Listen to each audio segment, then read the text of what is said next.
Hello, everyone. Michael Jordan fans are the best. And today we're going to be talking about this subject that's come up over the last few years about how Kobe Bryant is not past LeBron James, or how LeBron James passed Kobe Bryant in the GOAT debate. But first, let's welcome the panelists here. We've got Hoop God. How are you doing today, sir? Man, I'm doing great. I'm ready for an epilogue from last Sunday. It's imperative that we destroy these narratives. You look like Black Noir from The Boys. Hey, AOH, you inspire me, man, with the shades. I'm like, hey, I got to get right. I have a hard enough time seeing here. It looks even darker there. Oh, this is Can you great. see anything? We've got Steam Engine out in the woods. How are you today, sir? I'm well. I am awake, finally. Yeah. Ready to get into it. We've got Robin, Sports and Fitness Rants. How are you today, sir?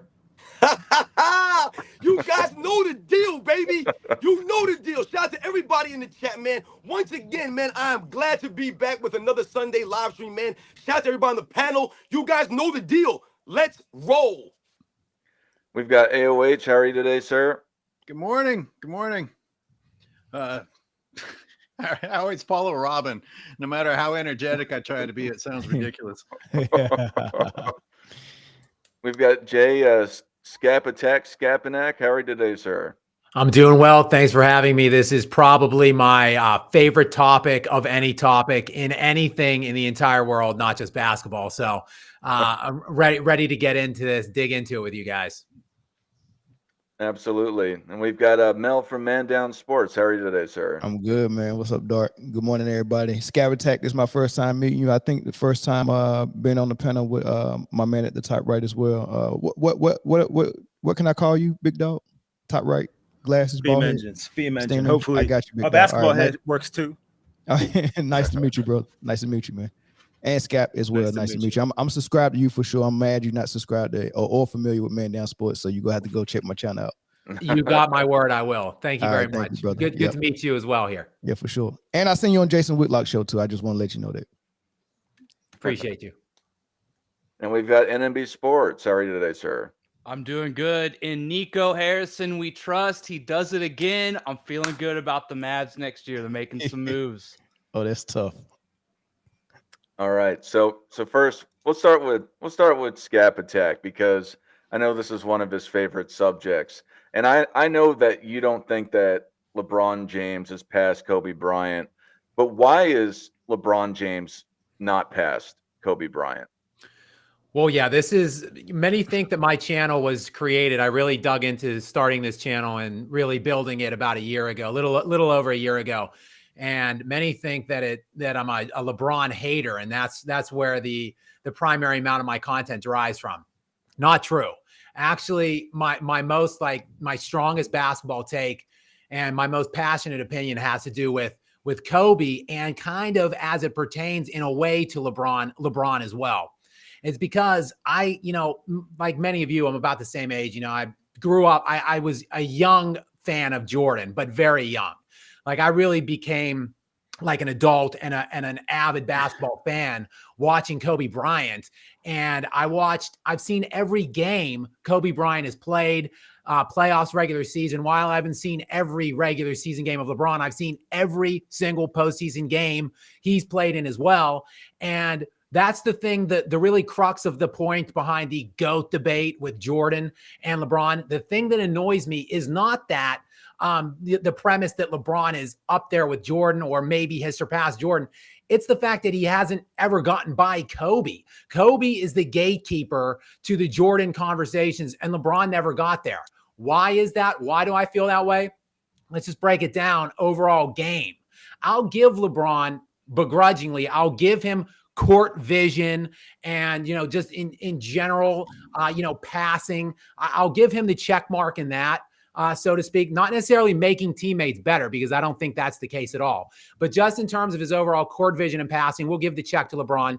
Look, he's 2-3 inches taller, 40 pounds heavier, 20 to 40 pounds heavier than Kobe whenever you're looking at their play height and weight. So I'll give him the check mark in rebounding too. In terms of scoring, Kobe Bryant is arguably the greatest scorer in NBA history. I put him right up there with Will Chamberlain and Michael Jordan. To me, that's the gold standard, those three guys.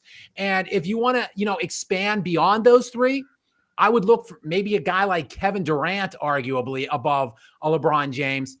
I don't know. I think it's because of the counting stats and this obsession that the media has geared towards LeBron's longevity and tried to shine the light on, all of his counting metrics, that he somehow is lumped in this one of the best scorers ever. I don't view LeBron under that premise at all. So I give Kobe the check mark.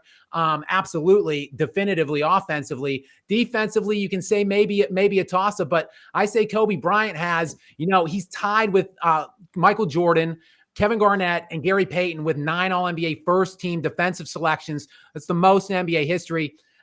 At the very least, they're equivalent defenders. I give Kobe the check in on-ball defense. So, look, Kobe's a better scorer by far to me. He's a better defender, and he won more championships in fewer time with less help against more challenging opponents. For those reasons, unequivocally, Kobe Bryant goes above LeBron James in my book. Mel, what do you got to say about all this? Yeah, so LeBron never passed Kobe. LeBron never passed a couple of guys, even after Kobe. So the way I look at it, if I'm grading a basketball player, I'm grading them on how much basketball they mastered, right? How good did you get as a player? How many holes or how many flaws do you have in your game? Kobe has less flaws, less holes in his game, and he mastered more basketball than LeBron did. So, if you look at it like martial arts, and I'm trying to get to a black belt degree, you know what I'm saying? I'm trying to rise all the way up. There's certain things that I have to master. I have to be able to break the board. I have to be able to do this. I have to do that. Like, I'm mastering so many different things and techniques in order for me to achieve all the way up to black belt status, right? And LeBron is still trying to achieve things. He still can't shoot free throws. He still can't play efficient. He still can't play really good without the ball. He needs the ball. In order for him to start this offense, he needs a high screen and roll to be this man. Like, he can't use just his skill and technique, something that he worked on in the gym, to beat one defender without a screen. He needs a screen to initiate all his offense. He's always looking for a mismatch off that screen. Can I bring a big man up here and get him in a screen and roll action and get a switch and take advantage of him? But Kobe and Mike, that's quite simply, I got so much in my arsenal. If I got a bigger guy on me, I got something I can use on every area on the court. If I got a smaller guy on me, I got something I can use against him on every area of the court. But for LeBron, it's always high screen and roll for him to get an advantage, right? He needs shooters, because if the paint not wide open for him, his offense is almost dead, right? So he had to have the paint wide open. Point guards can't play point guard with him. So if I'm a great point guard like Rondo, I got to figure out how to play off the ball and catch and shoot for LeBron, because he can't play off the ball. If I play against with a good post player like Shaq or Kevin Love or Chris Bosh, they got to learn how to become 3-point shooters, or they can't play with me. Ben Wallace and Shaq look horrible playing with LeBron James. So the way his game is, his flaws, in order for you not to see them, you have to have perfect teammates around him that specialize in his flaws. I have to have shooters. I have to have this and that. It's just too much that you have to have. And that shows you how much he's lacking and how much he's leaving to be desired. And Kobe don't have all that. So it's simple for me. I don't go into all that resume stuff. Of course, that counts when you're actually making a greatest of all time list. But if I'm just grading a player, Kobe grades way higher than LeBron James. So LeBron never passed Kobe as a player. So I don't know why he's trying to go and use the backdoor approach by saying, let me beef my resume up. Therefore, you have to say I'm past Kobe. But he's not past Kobe at all. All right, Nick, what do you got to say? Yeah, a lot of good points. I was gonna echo something that Scap said about, I started my channel just making edits. Like, I just kind of got bored over COVID and was just wanted to make some sports videos, right? And then kind of got drug into this whole the MJ and LeBron thing. Not that I'm complaining, but kind of same thing. I didn't really plan on being on camera as much as I have been. I really just wanted to make videos and kind of just leave it at that, right? So I agree with this whole. I'm just a Mavs fan, and I'm kind of now entrenched in this thing as well. I kind of wanted to go back something Gilbert said that bugged me and kind of I think is one of the main reasons we're talking about this, right? He said there was MJ and then all the way down, he said there was a huge gap between second and third, and he had LeBron over Kobe, right? And I kind of brought this up in my debate with Hoop God about Kobe, and it is the Kobe curse, right? And this is a compliment. You know, he is the closest thing we've seen to Jordan, and I think we haven't really fully appreciated yet because he came back to back after Jordan. And I think in our minds, we just think there's no way someone could be as good as Kobe has been compared to someone like Jordan, you know, literally coming in off the tail end of Jordan's career, right? For his second three-peat in Chicago, right? And so for me, for you to say LeBron is better than Kobe, right? But you think Jordan is so much better than everyone else, those two things didn't really line up to me, correct? If Kobe is the closest thing we've seen to Jordan, but you think there's this huge gap and you put LeBron somewhere over Kobe in there, I just don't think that logic adds up, right? If MJ is your status quo of the GOAT, for which I think all of us on here agree, you have to admit Kobe filled those shoes pretty well, stylistically, mentally, right? He really does check off a lot of the things that if you were going to recreate Jordan, Kobe did a pretty damn good job, right? And so for him to put LeBron over Kobe just didn't sit right with me in the way that he explained it, because Kobe is, you know, pretty close to Jordan in terms of just the whole career and what he's achieved. And again, the skill set and the mentality. He just has the curse of never quite being quite as good as Jordan. So he lives in his shadow a little bit, but in such a good way. And he came so close that it's a compliment, right? That's kind of what I want to say. So that's kind of what I wanted to start with, is the way that Gilbert said there was this huge gap, but yet LeBron's over Kobe. Well, to me, Kobe is about the best mold we've seen of Jordan, right? So that logically just didn't make sense. That's the main point I wanted to start with personally. All right, real fast. We got a super chat came in from Gary, and I believe that Sports and Fitness Rants, you have your monetization back, correct? Oh no, You're muted. You're muted. Oh yeah, well, you know, we'll see what happens. You know, YouTube controls these things. But once again, I'm not in it for the money, so it doesn't matter. Yeah, give it I to me. believe this is. I think you said. I thought you said that you got it back today. I'm supposed to today, yes. Okay, I think it's to you. Do you want to respond to this? You got a minute to respond to it. Yeah, what do you say? What do you ask me? Salute. Keep that same energy. I love your dedication to sports and fitness. Thank you for that 90s Magic video. Who is the MJ of football? $5. Oh, once again, shout out to Gary, man, for all the support, man, for my channel. The MJ of football. Ooh, that's a good question, man. I'll be honest, man. I'm a New York Giants fan from way back, man. I'm gonna go with Lawrence Taylor, baby. All right, Lawrence Taylor. All right, Hoop God, what do you got to say about the whole Kobe LeBron discussion? So yeah, just to echo what Scap has stated, what Nick stated, and also what Man Down has stated. I wanna bring a different dynamic to this discussion, because this is what I look at as well. Let's remove the accolades, you know, the quote unquote MVPs, because I feel like that's more so voters biasness and hey, we just like this guy over this guy. And let's just get to the production. Okay, so when Kobe Bryant and LeBron James faced off out of 22 games in their career, okay, LeBron's team won 16 times, Kobe Bryant's team won 6 times, right? But if you go into detail and you start to find out, well, who was when they matched up, okay.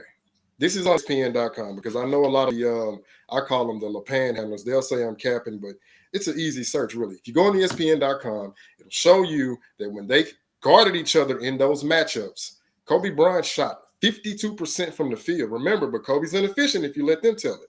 And when Kobe Bryant held LeBron, he shot 27% from the field. I mean, the man couldn't even shoot in the 30s, for crying out loud. But let's go a little further. So doing a little bit more research, Kobe Bryant's highest scoring seasons versus LeBron's highest scoring seasons.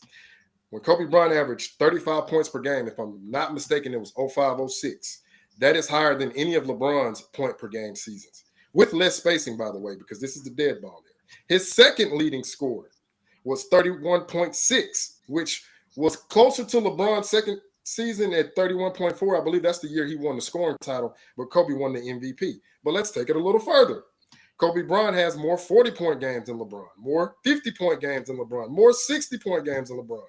And we all know Kobe has the famous 81-point game, which LeBron has never cleared 70. Let's go a little further. Even in those 40-point games, Kobe Bryant shot over 50% from the field 62 times to LeBron's 55. But remember, Kobe's inefficient. So when you start to research, you can easily dissect these narratives that the media has created to try to do what? Marginalize Kobe because he dominated LeBron at every asset of the game. But let's go a little further.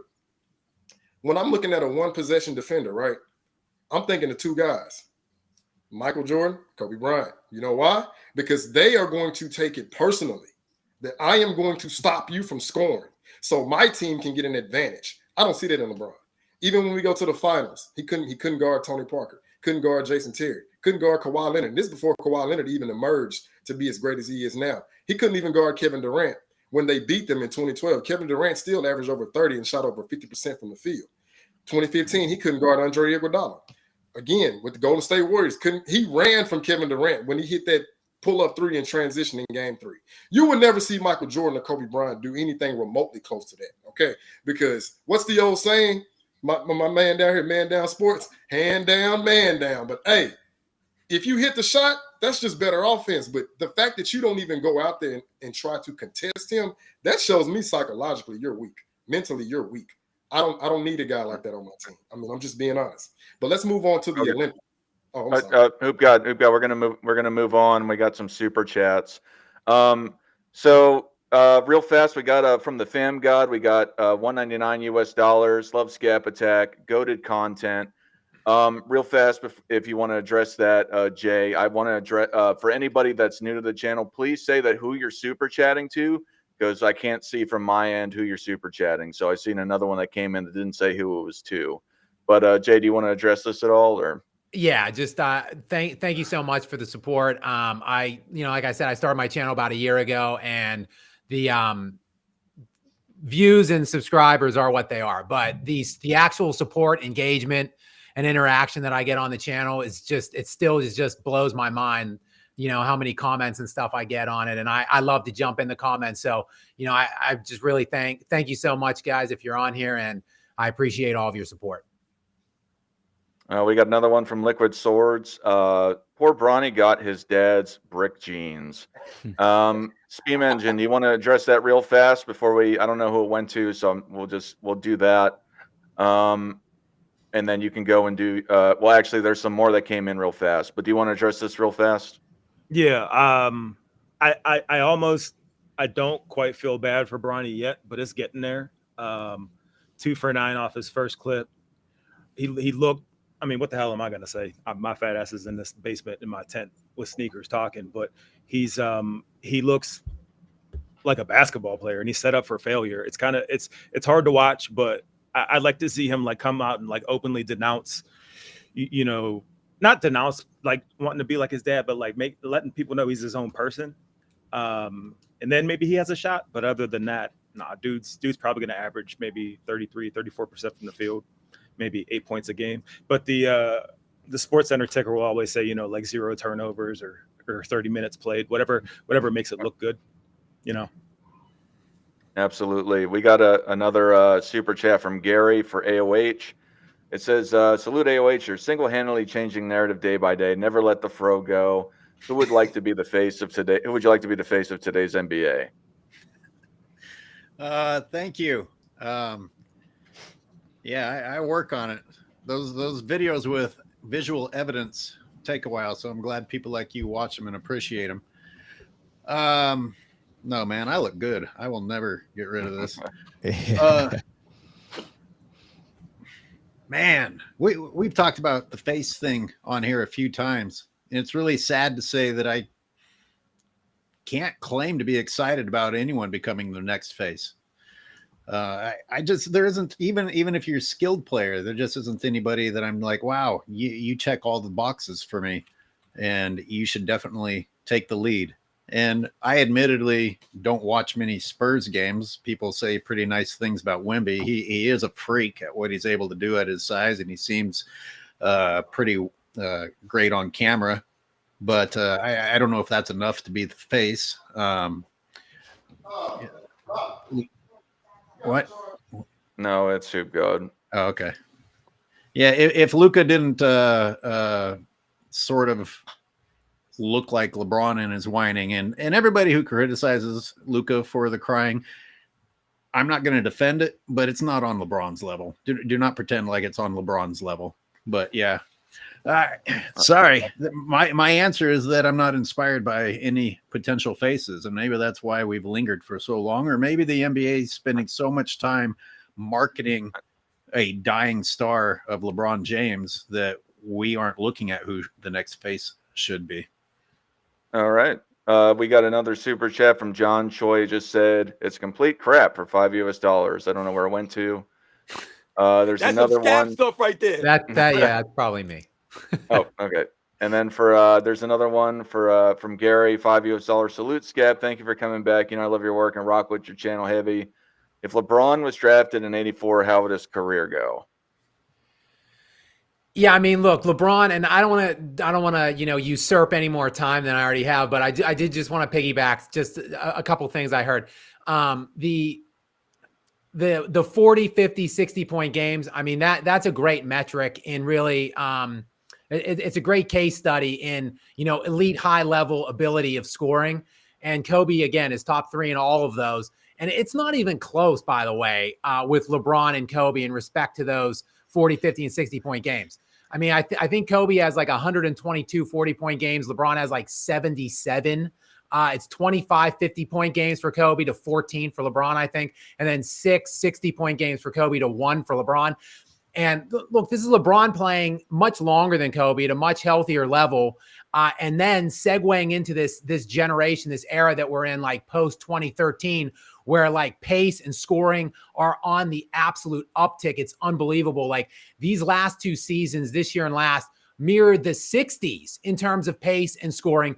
The NBA Kobe lived in for his entire 20-year career was like in the mid to upper 90s. And yet he still is like top 3 all time in 40, 50, 60 point games. Kobe was a high level scorer and endless bag. Kobe had the biggest bag in NBA history, in my humble opinion. LeBron's bag is minuscule. It's tiny. And had he been drafted in 1984 and come up in that slugfest, in the deep, now the defense really didn't start ratcheting up till like the 92, 93 season, but still, had LeBron played in that, and really LeBron's go-to move is put his head down and just ram people underneath the basket and try to get layups and dunks or get to the free throw line. Yeah, that wasn't really working necessarily in the late 80s and early into the mid 90s and upper 90s. So, I mean, look, LeBron, he's an athletic specimen. He takes care of his body. Allegedly maybe a little too much care to his body, if you believe the smoke behind the several legitimate looking steroid allegations surrounding him. But just the freak athlete that he is, and the meticulous care that he takes of himself. Look, he would be a legitimate NBA player, if not like an upper tier NBA player, one of the 10 best players maybe in that era had he played, maybe, I don't know, 10 to 15 to 20. But I mean, would he have succeeded at the level that he did today, where the NBA essentially is completely like built for his success? I don't think so. And this is my final point on this. One quick final point. There wasn't the player movement that there was now back then. So LeBron would have been stuck basically wherever he got drafted. And as we know, the only reason he won anything is because he just jumps from one ready-made championship team after the next. I just want to thank Mark Law and Skeezy F Baby, I believe, for some of these super chats. We're going to go on the Speed Engine, though. Speed Engine, what you got to? What's your takes on all of this Kobe versus LeBron stuff? It's tough to follow Scap because he has numbers and I just have opinions, but I do think it's a little bit different. I've been alive for Jordan. I've been alive for Kobe. I've been alive for LeBron. I think a basic eye test will tell you that Kobe was better. I think years from now, everyone's going to look at stats. And I think that's what LeBron and that's what Clutch is kind of depending on, because there's not going to be any context. But if you were alive during the Lakers 2-3 piece like I was, and I was a Laker hater. I couldn't stand Kobe. I couldn't stand Shaq. Couldn't stand Rick Fox. None of them. And I still remember to this day Mike Bibby getting up with a bloody nose talking about he fouled Kobe. And that was the Tim Donaghy series. So, like I said, couldn't stand the Lakers back in the day. But, you know, even when you compare the two, you see the work that Kobe puts in, or you saw the work that Kobe put in. And this is pre-social media. You didn't hear about it. You weren't told about it. You just saw the impact. I think LeBron's the exact opposite. We're consistently told what he does. And I think that's to overcompensate for the fact that he is on steroids. The idea that LeBron is more often compared to Magic than he is Jordan, I think that in a way is a cop out to kind of give him a little bit of grace to say he doesn't need to be like Jordan because he's more like Magic. And I find that that's more of a, let's give him a little bit of a pass. At Kobe's height, the entire NBA kind of wasn't really messing with him from a marketing standpoint. I mean, he was dealing with the rape allegations. He was dealing with the beef with him and Shaq. And even with all of that, his greatness still kind of rose above. You compare that to LeBron, who has an entire league going for him, and he's still out here trying to convince people that he's, the GOAT. Also, Kobe's sneakers still sell way more than LeBron's, and he's been gone how long? I think that's a real world, testament to popularity, to greatness. All right, real fast. We got a couple more super chats that came in from Tyler Dunn. Thank you for the statement. It's for Scap Attack. And we got another one here. I don't know what this is, but 899 INR. I don't know what that translates to in US dollars, but it's red, so I think it's a lot. It boggles my mind that this dude does not have a pull-up jumper and pays his minions to say he is clutch. No sane player would drive for the last shot of the game. Scap and AOH, please respond. If you want to respond first, AOH, and then Scap. Yeah, that's a great point.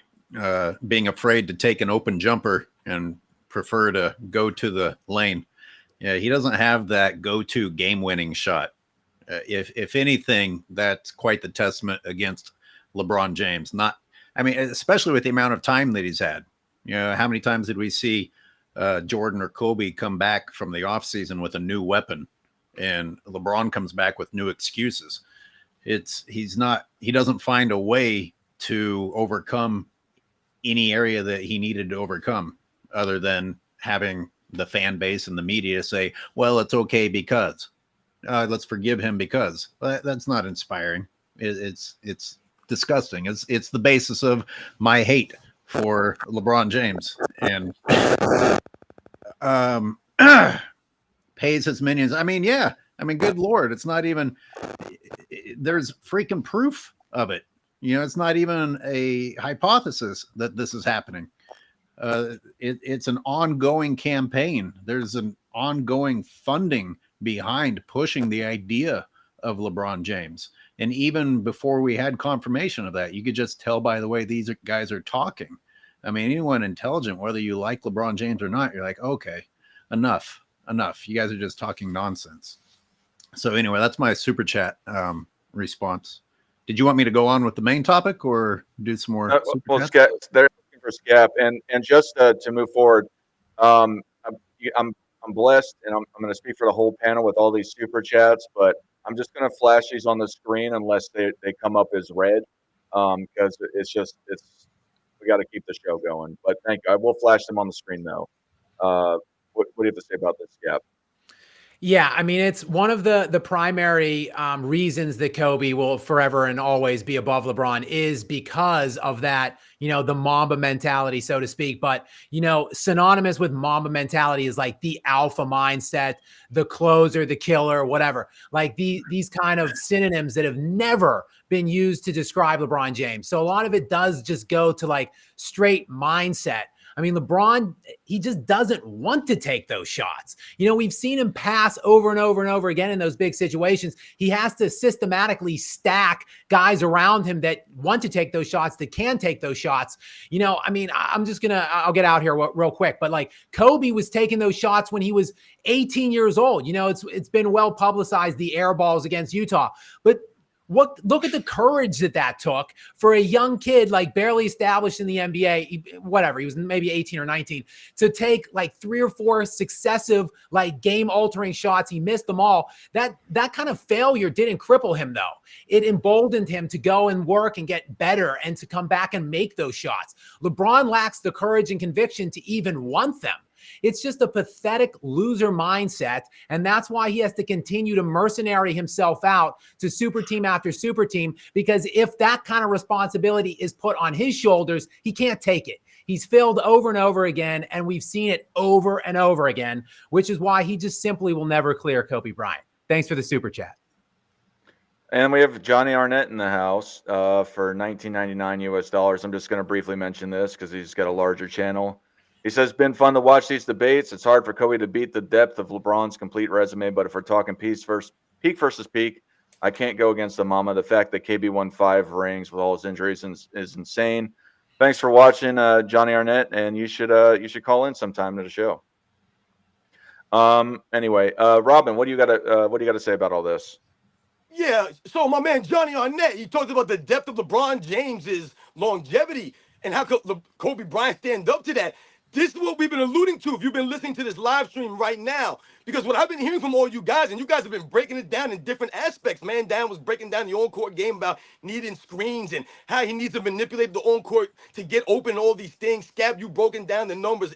My man Hoop Guy, you guys are broken this down. What I'm getting from this is what I talk about on my channel. He's not even worthy to be in this conversation with Kobe Bryant. That's what it seems like to me. Because what you guys have been saying, and Skep, you said something about maybe it's a push as far as LeBron James and Kobe Bryant on the defensive end. Absolutely not. How dare you even let Kobe Bryant down by even saying that? LeBron James can't shine Kobe Bryant's shoes.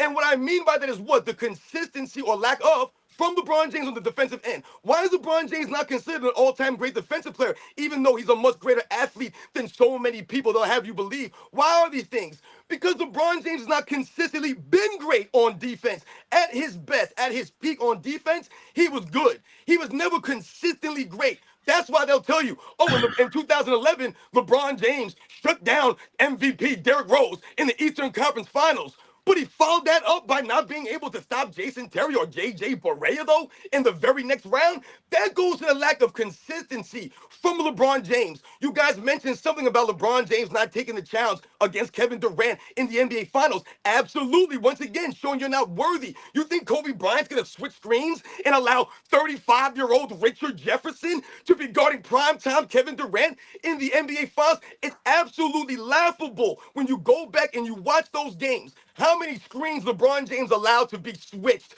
and all this nonsense? They're not even real screens. In the 80s and the 90s, guys set legit screens. Michael Jordan was fighting through these things. Kobe Bryant was known for fighting through screens, giving the what? The effort on the defensive end. So don't ever say that LeBron James or Kobe Bryant are anywhere on the level of the same defensive player. He didn't give the same effort. 21 seasons in, this man got 6 all-defensive teams to show for it.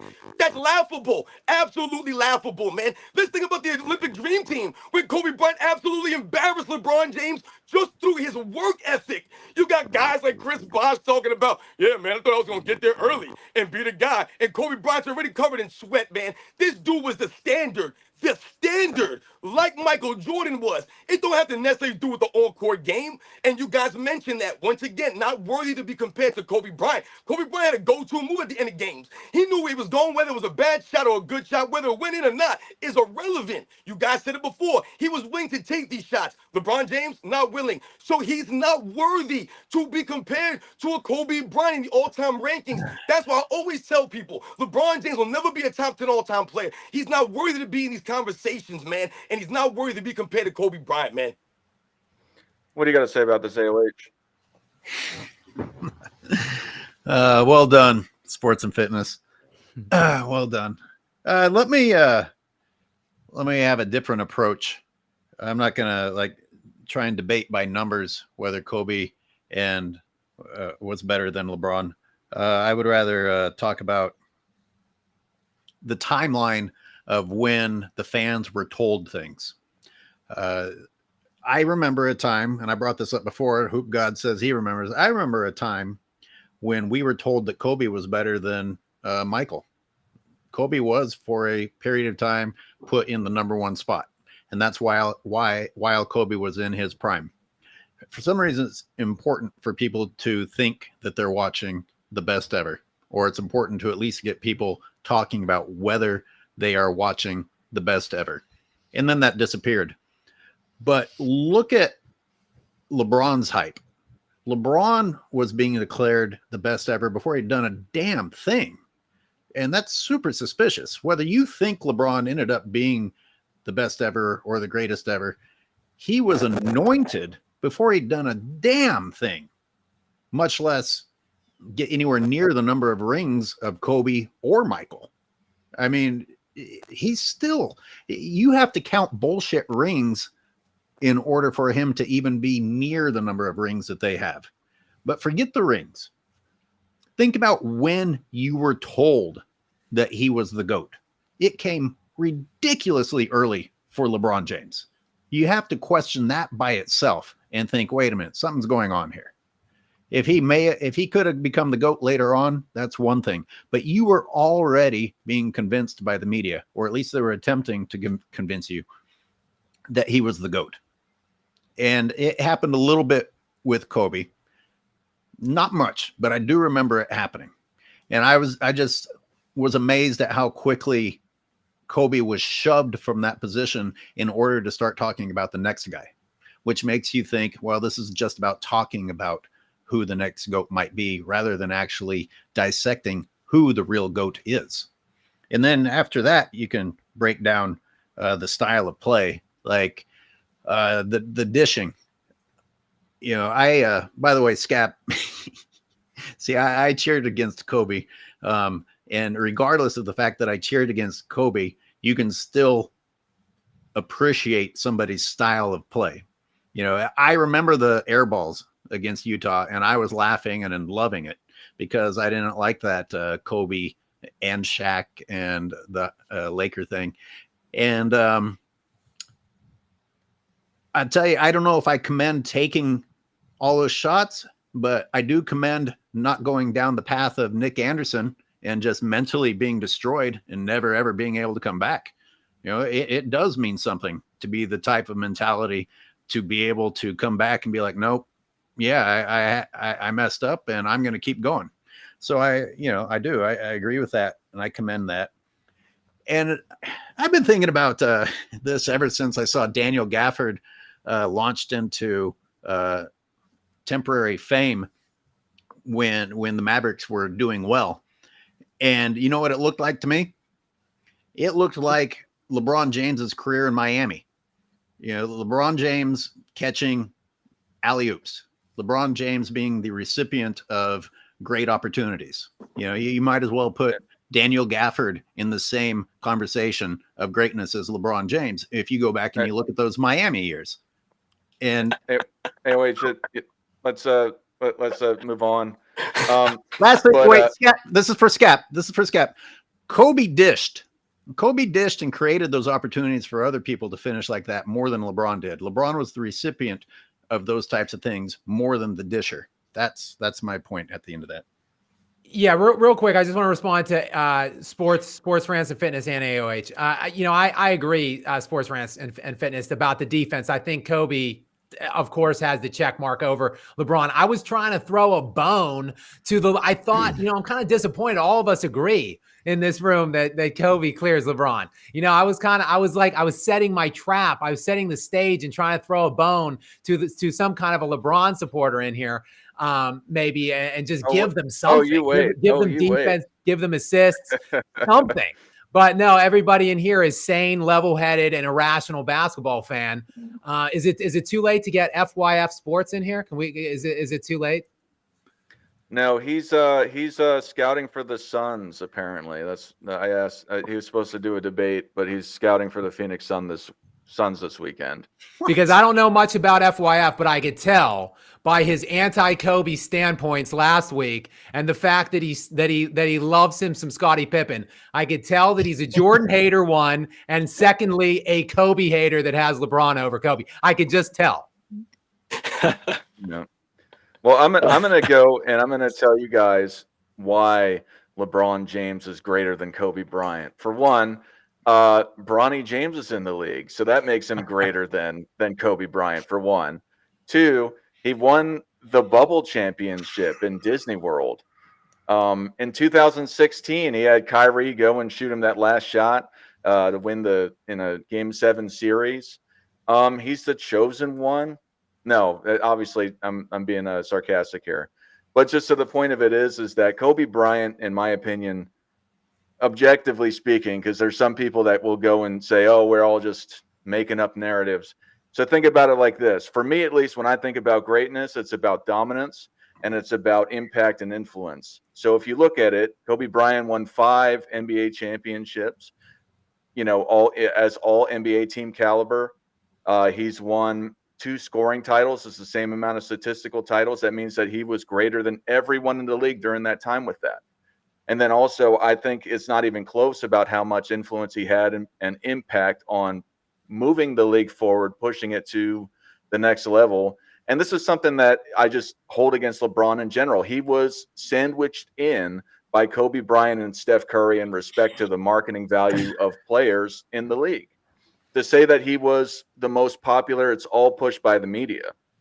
It's not something that the people had at least what I've seen, people talk more about Kobe and Steph versus LeBron. I just don't even understand how a lot of these things go. And all you guys were talking about the stats, talking about the character, talking about the defense. I think it's all relevant in respect to how he's also better than LeBron James. But I think even when you use the word greater, it's not even close, in my opinion. You can argue the statistical dominance, but he's got one more championship as a leader of a team, and the impact and influence is night and day, in my opinion. I don't even think it's close. But moving on forward for this, Robin, what do you think is the most ridiculous reason why people put LeBron James over Kobe Bryant? Well, you're seeing a bunch of these reasons in the comment section right now. If you're reading the comment section, we got some goofs in here like we normally get. You know what's funny? As a lot of people say that we are talking nonsense or we're saying this or that, but the same people keep coming back. You keep coming back. And you know why you keep coming back? Because we got the facts over here. Scap, you said something about, we all agreeing and things of that nature. But we ain't all agreeing in the comment section. And we are not all agreeing out here in the mainstream media and with these other larger YouTube platforms and some of these other clowns with their podcasts. These ex-NBA players, man. So we're fighting an uphill battle regardless, man. And with people like you and some of the other guys on this panel, man, with your followings, man, the people that you have subscribed to your channels, you're making a difference because, once again, what we're doing here is setting the record straight, man. It's very important that we not allow these people to do what? Rewrite their history. You know what's funny? I see some people in the comment section talking about stats. Some fool in there talking about, hey, if you ain't got 100% stats to back you up, then you ain't saying nothing. Stats? So we're going to sit here and act like LeBron James ain't traveling all up and down the court and scoring after he travels? We're going to act like we don't see LeBron James offensive fouling up and down the court, still being allowed to score and getting all these free throws, all of these things. We're going to act like these kinds of things don't happen. But on the flip side, these same people are trying to come after Michael Jordan and all these other people based off of stats. They'll say, well, Michael Jordan was getting fake stats in home court games. So wait a second, what are we talking about here? We're going to sit here and say that only one player or only this player was getting his help on stats and things of this nature? Once again, it don't add up, man. These people, this is what I'm saying. You can't even talk and debate these people because they got you going in circles. You don't know where the hell you are. You're trying to talk basketball and you end up talking about something that got nothing to do with basketball. They're talking about LeBron James's money and the things he does for the people out there. What people? He ain't doing a goddamn thing for anybody, man. He can't even do anything for his teammates.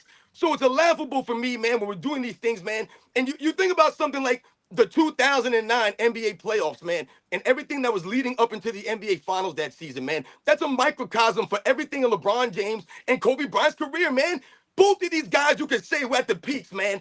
You can argue it's MVP LeBron James. That's Kobe Bryant, man. They're both right now, 2009. They're primed up. We just coming off that embarrassment for LeBron James in the Olympics, where Kobe Bryant was leading the way. And what happened in 2009? They had the public commercials for Nike. Everyone thought LeBron James was going to meet Kobe Bryant there. And we still waiting for LeBron James to show up. He didn't show up, man. And we all know, man, he folded up, man. And once again, Kobe Bryant proving, man, that he could beat the team that beat LeBron James, man. Once again, man, this is a complete joke for people to talk about stats and that's the end-all be-all, or that Kobe Bryant doesn't have certain stats over LeBron James. Once again, man, someone talked about scoring and things of that nature in the chat, man. You're going to sit here and try to tell me that LeBron James is a greater scorer than Kobe Bryant? Man, get the hell out of here, man. Stop the nonsense, man. LeBron James not even a greater scorer than someone like Tracy McGrady or Jerry West or some of these other great scorers, man. Stop it. All right, Hoop God, what do you got to say about all this? Oh, Hoop God, I got you muted. What? You hear me? Yeah, I can hear you Hoop now. God. Yeah. All right, what you got to say about all this? Okay, yeah. So to follow up what Scap and Sports and Fitness said, yes, I want to add this in too. This is what I see a common theme, the longevity, which in my opinion, unless you're winning, then what is the longevity argument? Okay, if you won 5 championships like Kobe did in a 10, 11-year span, and then you keep adding to that, right? Now the longevity, it has a solid foundation. But if you have not surpassed Kobe in all defensive teams and scoring titles and championships, then what is the longevity argument? I mean, it's empty. Then we get to the triple doubles because I hear this. Well, LeBron has more triple doubles. Okay, let me try to turn my common sense brain on. Why would a shooting guard be competing with a small forward for triple doubles? That makes absolutely no sense whatsoever. That's not a formula for winning. Because if you look at all the other guys who average triple doubles outside of Nikola Jokic, what did it lead to? Nothing. So again, that's an irrelevant aspect they'll try to bring up. Then we get to appearances, right? The objective, to quote the famous Herm Edwards, you play to win the game. Nobody cares about appearances. I'm like, wait a minute. So you're telling me we've went from the Bill Russell Celtics winning 8 straight, Michael Jordan Bulls 3-peating twice, the Kobe Bryant Lakers 3-peating with Shaquille O'Neal, and then Kobe Bryant going back to the finals with Pau Gasol and 2-peating. Now we're talking about appearances. I'm like, yo, no, what y'all not about to do is lower the bar. See, when you have 2 players who've set the standard of excellence so high, what do you have to do? You have to attack them and try to tear them down. So no, I'm not going to let that happen, just like I know you guys aren't going to let that happen. And I want to follow up on some things that were mentioned earlier.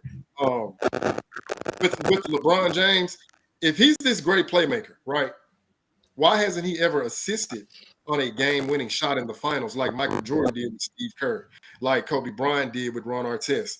When LeBron's teammates outside of Ray Allen scored those shots, they were self-created. He was a spectator, okay? When Kyrie Irving hit the shot, LeBron was a spectator. When Anthony Davis hit the shot, LeBron was a spectator. Even when Dwayne Wade would close games, LeBron is a spectator. Ray Allen hits the shot that got assisted by Chris Bosh, not by LeBron James. So again, I always challenge these narratives that they put out here, and they want to bolster LeBron, but at the end of the day, to sum it up, if you have to use longevity, appearances, and hollow stats, then you already know that your argument has no foundation whatsoever. All right, real fast. We got another super chat from. Yes, we got another super chat from Mahathi. It was red, so that means it's a lot. I don't know what the equivalent is. I don't know who it's going to either. But it says LBJ don't have the fundamentals of basketball footwork. LeBron, Kobe worked with Hakeem. Kobe picked up below post footwork like it's second nature. LeBron just looks like a big, dull, uncoordinated guy. Speam Engine, you want to speak on that since it's not targeted at anyone? I think that's about $11, the $8.99 Indian rupees, if I'm not mistaken. It says it's red though. Red usually means, it's a lot. So I don't know. Thank you for giving me the undisclosed amount of money question. Comment. No. Actually, because I was taking notes as we were talking, speaking about LeBron being uncoordinated. I'll get to that in a second. The one thing that drives me insane is the pass first narrative about LeBron. Lifetime stats: Kobe's 25, 5, and 5. LeBron's 28, 27, 8, and 7. And are you really a pass first player, right? Only getting 2 more assists a game than supposedly the biggest chucker of all time, right? Which is what people call Kobe. So again, false narrative, just looking at stats. LeBron has no, I mean, I've seen him dribble. I've seen him try to cross over. I've seen him mistakenly throw the ball behind his back and through Tristan Thompson's leg. And then SportsCenter have it #1 top plays all time in the history of sports every day. It seems like it sounds crazy, but it seems like a lot of his offensive success is either it's from the refs or it's just a fluke, or just purely running through somebody. I've seen that man fail to tie his shoes on national television. So you can't mean to tell me that he is technically sound enough to control an offense. Whereas you have somebody like Kobe, who he was basically a soccer player on a basketball field, on a basketball court. Everything he did was, I mean, aside from the rape stuff, everything he did was kind of poetic and natural and not forced. And that's the exact opposite of what LeBron does. All his work is done in the gym, $3 million a year on his body, this and that. But I mean, for all that longevity, it's just like Hoop God said. What are you doing with all that? Speed Engine, we'll come back to you about this stuff. But Mel, you got a super chat, and then what do you think is the most ridiculous reason why people put LeBron James over Kobe Bryant? But if you want to address the super chat that was sent to you. Yeah, thanks for the super chat, Juno. Yeah, that's true. Kobe did have an option to go for the scoring title the last game of the season, which would have been multiple scoring titles for him. But you know, him and Phil decided that he should sit that game out so he could rest for the playoffs and go for a championship. And Kevin Durant ended up putting up the numbers and got the scoring title that year. So that's for that super chat. But appreciate that, Juno. But as far as why people put LeBron over Kobe, it's ignorance and propaganda. So this is how this went, right? The NBA wanted to expand. The NBA wanted to become global. They wanted all types of fans. And I think early on in the 90s, I think we had more of a core fan base of people that really love basketball. So the way we consumed basketball, the way we talked about it, it was really based on fundamentals, playing both ends of the court, winning, things of that nature, right? And once the NBA started to expand and grab more fans who didn't really love basketball, I got to figure out how to become marketable to a kid that probably don't play sports. I got to be marketable to some grown-up man that never played sports. I got to be more marketable to females because we're trying to grab as many as audience members as possible. They started to change the game in a way it was more palatable for them, right? And then you get the debate shows coming along, and in order for entertainment to be built around the NBA, they start discussing basketball just for debate purposes, and they start throwing these stats all out of the place. And they really taught these casual fans that the NBA brought in how to consume and talk about basketball, and it was just about stats, right? Now the debate shows was doing it just for fun and for entertainment, but the new fans started using that as their basis of which player is better than another player. So now we got all these players who don't know basketball being told what basketball is all about by people who never played, like Nick Wright, or football players like Shannon Sharp, or fat, unathletic, failed football players like Jason Whitlock, or failed basketball players like Stephen A. Smith. Salem State. He probably wasn't even that good like he claimed he is. He don't seem like he know basketball to me. So these are the guys that are leading the conversation and teaching these non-athletic new basketball fans what basketball is about. And then you get these guys like us who actually love the sport more than we love the players that play the sport. And we're talking about it in a logical way. You get us in the same room with these guys talking about stats, and we're talking about actual real basketball on both ends of the floor and with winning in mind and not stats in mind. Nick, what do you got to say about all this? Yeah, it's a lot there. As some of you know, I've done some in-depth videos on stats with LeBron and MJ, so people can go look at that if they want. But uh, I guess mainly through all that, it reminded me when we're doing these debates, the top 10 debates, right? And it's nut cutting time, as they say, and you really got to put one guy over the other. And what's it going to be? um, two-way ability was a huge thing, and also how you won kind of ended up being these things that put people over the others. And again, look, in terms of I kind of echo, I think it was Robin was saying, I don't really think LeBron is that good of a defender, to be honest with you. Like, in terms of just pure athleticism, like you could make some argument there. Maybe you could say that just being able to roam around the court, the chase down blocks, he is a little versatile, right? But in terms of what Kobe brought, right?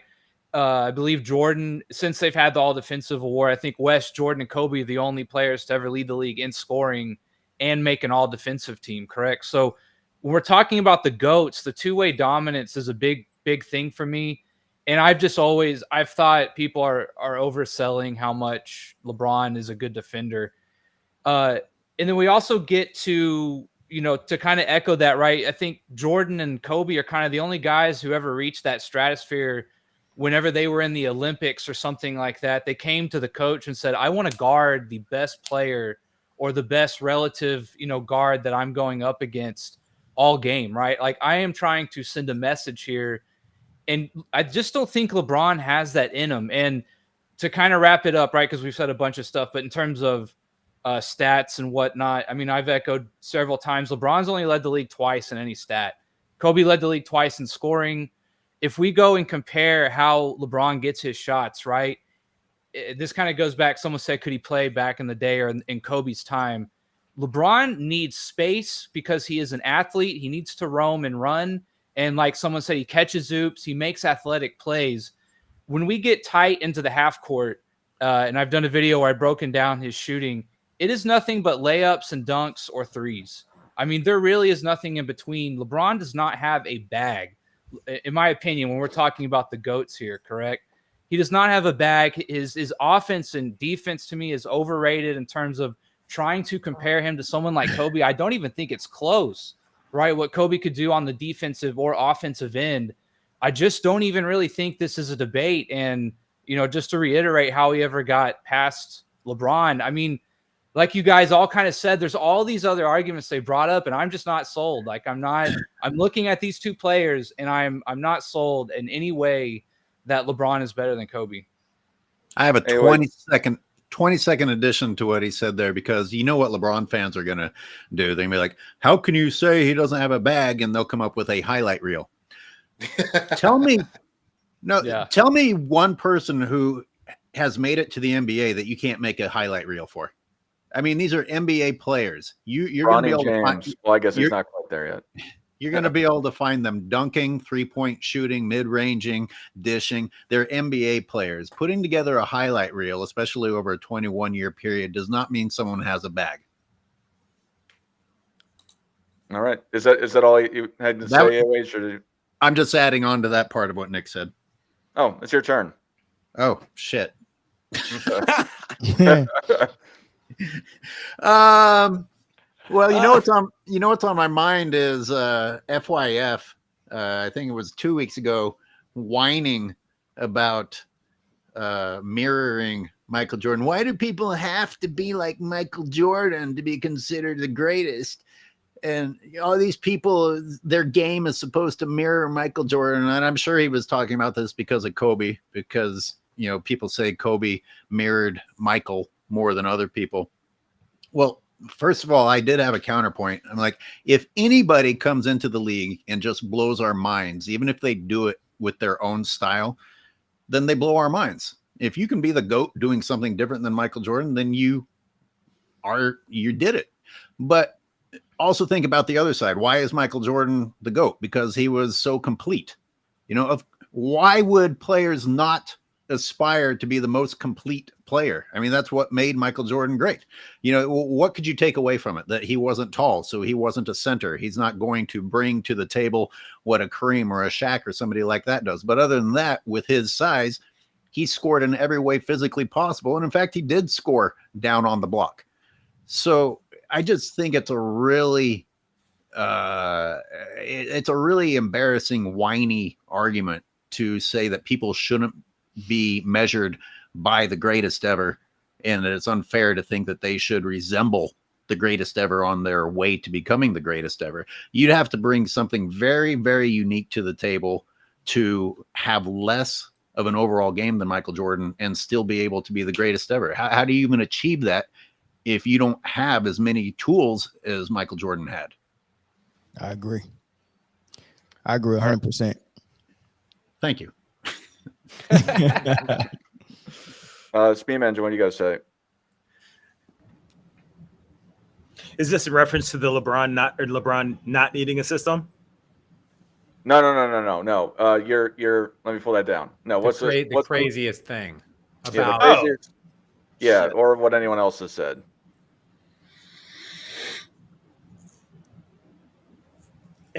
I gotta go with the pass first narrative. Again, I got to come back to it because I think it was mentioned in the chat a couple of times. I think it's either this upcoming season or the season after that. LeBron's going to lead the league in misses and attempts. That's crazy for a pass first player. And again, Kobe played in a tougher time, a tougher era. I know that that's low hanging fruit, but that's the truth of the matter. No context. I mean, yeah, if LeBron stays in the East, his first 8 years of his career and plays the likes of Oladipo, Paul George, David West, all those guys, like decent players, of course his stats are going to blow up. Again, that's low hanging fruit, and nobody takes that into consideration because they don't have the eye test. They just go off of the numbers. So I think it's the pass first narrative, and I think it's only going to get worse because as we get further and further removed from these seasons, you're only going to see, like AUH said, highlights from LeBron, which is just the same thing over and over again. Just like when he won the slam dunk contest in high school, same dunk over and over and over again. But the hype was real, and and here we are, still being carried by it. All right, Excuse me. Jay, what do you got? What do you got to say about all this? Yeah, I'll talk as quickly as possible because there's a lot of things that annoy me. There's a lot of crazy things I think out there as to why many hoist LeBron over Kobe. Like first and foremost is the longevity BS that I just can't stomach it anymore. Like when, where, and how did we start using counting stats as the be all determinant? Like Elvin Hayes has more rebounds, total rebounds, and more total points than Tim Duncan. Hayes averaged more rebounds and points per game than Tim Duncan.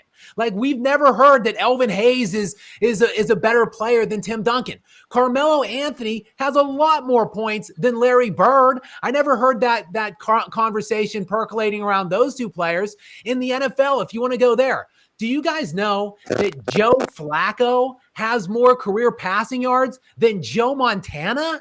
Like, it just doesn't make sense. Frank Gore has more rushing yards than Barry Sanders. Nowhere at any point in time have we been championing these like longevity counting metrics. It's about peak dominance, like at when you're at the top of your game. So that's first and foremost is the counting stats. Also, you can go to the per game stats. Someone mentioned it earlier. It's Kobe about 25, 5, and 5 per game. LeBron like 27, 7, and 7-ish per game. But all stats are not created equal. Again, look at the era-specific differential of the time that Kobe played versus the time that LeBron played. Yes, there was some overlap. But in that overlap, when LeBron was playing in the more stringent defensive era, his numbers weren't as good. He shot in the 40s, in like the 47% range. It was only in these last 10 to 12 years as, pacing and scoring started upticking. People stopped playing defense, that he started padding his shooting percentages.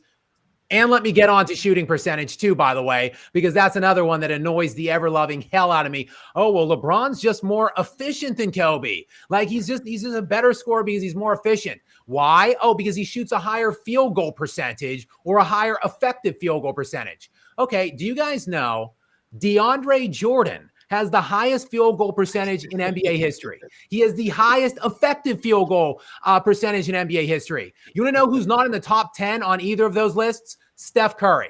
So I guess we're just wrong all this time. We're hearing about Steph Curry as the greatest shooter ever. It's actually DeAndre Jordan. Of course not, because you take into things like context, where they're shooting, how they're getting their shots. For some reason, things that are never brought into account when we're talking about Kobe and LeBron. Finally, I know my clock is ticking here, but I do want to slide in the MVP thing, because the MVP thing annoys the ever-loving hell out of me. Kobe only has one MVP. Okay, there's been 6 players in NBA history, I'll make this as quick as I can, that have 10 top 5 finishes or more, 10 top 5 finishes or more in league end, year-end MVP voting. Only 6 guys: Kareem Abdul-Jabbar, LeBron James, Kobe Bryant, Bill Russell, Will Chamberlain, and Michael Jordan. 5 of those 6 guys have at least 4 league MVPs. Kobe only has 1. It's complete and total garbage. And on that list, by the way, only Kareem and LeBron have more than Kobe. Kareem has 15 top 5 finishes in MVP. LeBron has 13 top 5 finishes. Kobe has 11. Somehow Kobe only gets 1 league MVP. So I'm sick and tired of hearing about, oh, well, Kobe only has 1 MVP. And while I'm not going to dig into this, because yes, I've talked a bit here, the Shaq carried Kobe thing is another thing that absolutely destroys me every time I hear it. Like, tell me somehow that your IQ is below 80 without telling me it. Utter the line, Shaq carried Kobe, or Kobe was like a second option on the team. Get out of here with that. So I'll open it up. I'll let other people talk. But if you want me to come back and squash that Shaq Kobe thing a little more specifically, just let me know. Hey, can I piggyback on the longevity thing real quick? Yeah. Yep. So people got to be honest about the longevity thing, because being able to play past 35 because you went and found a younger guy that is equal or better than you, and somehow you was able to get him to acquiesce to you and kind of like, make it seem like you're still the main guy on the team, but he's really carrying you. And then the media is doing your bidding by telling all the other people that you're still the guy. That's what LeBron specialized in. I mean, Kareem did it, but he didn't do it purposely. He's an older guy, and then you get Magic, who's a guy that's as great as you and younger than you that can carry the load, right? Shaq kind of did it with Miami with Wade, but with Kobe and Mike, there was such guys that wanted to do it by themselves, or not by themselves, but they wanted to lead the charge, that just because they wanted to continue to play, they couldn't fathom tricking everyone into thinking they're still doing it, but getting a younger guy to piggyback off of. They said, once I can't carry a team the way I normally did in my prime, it's time for me to walk away from the game.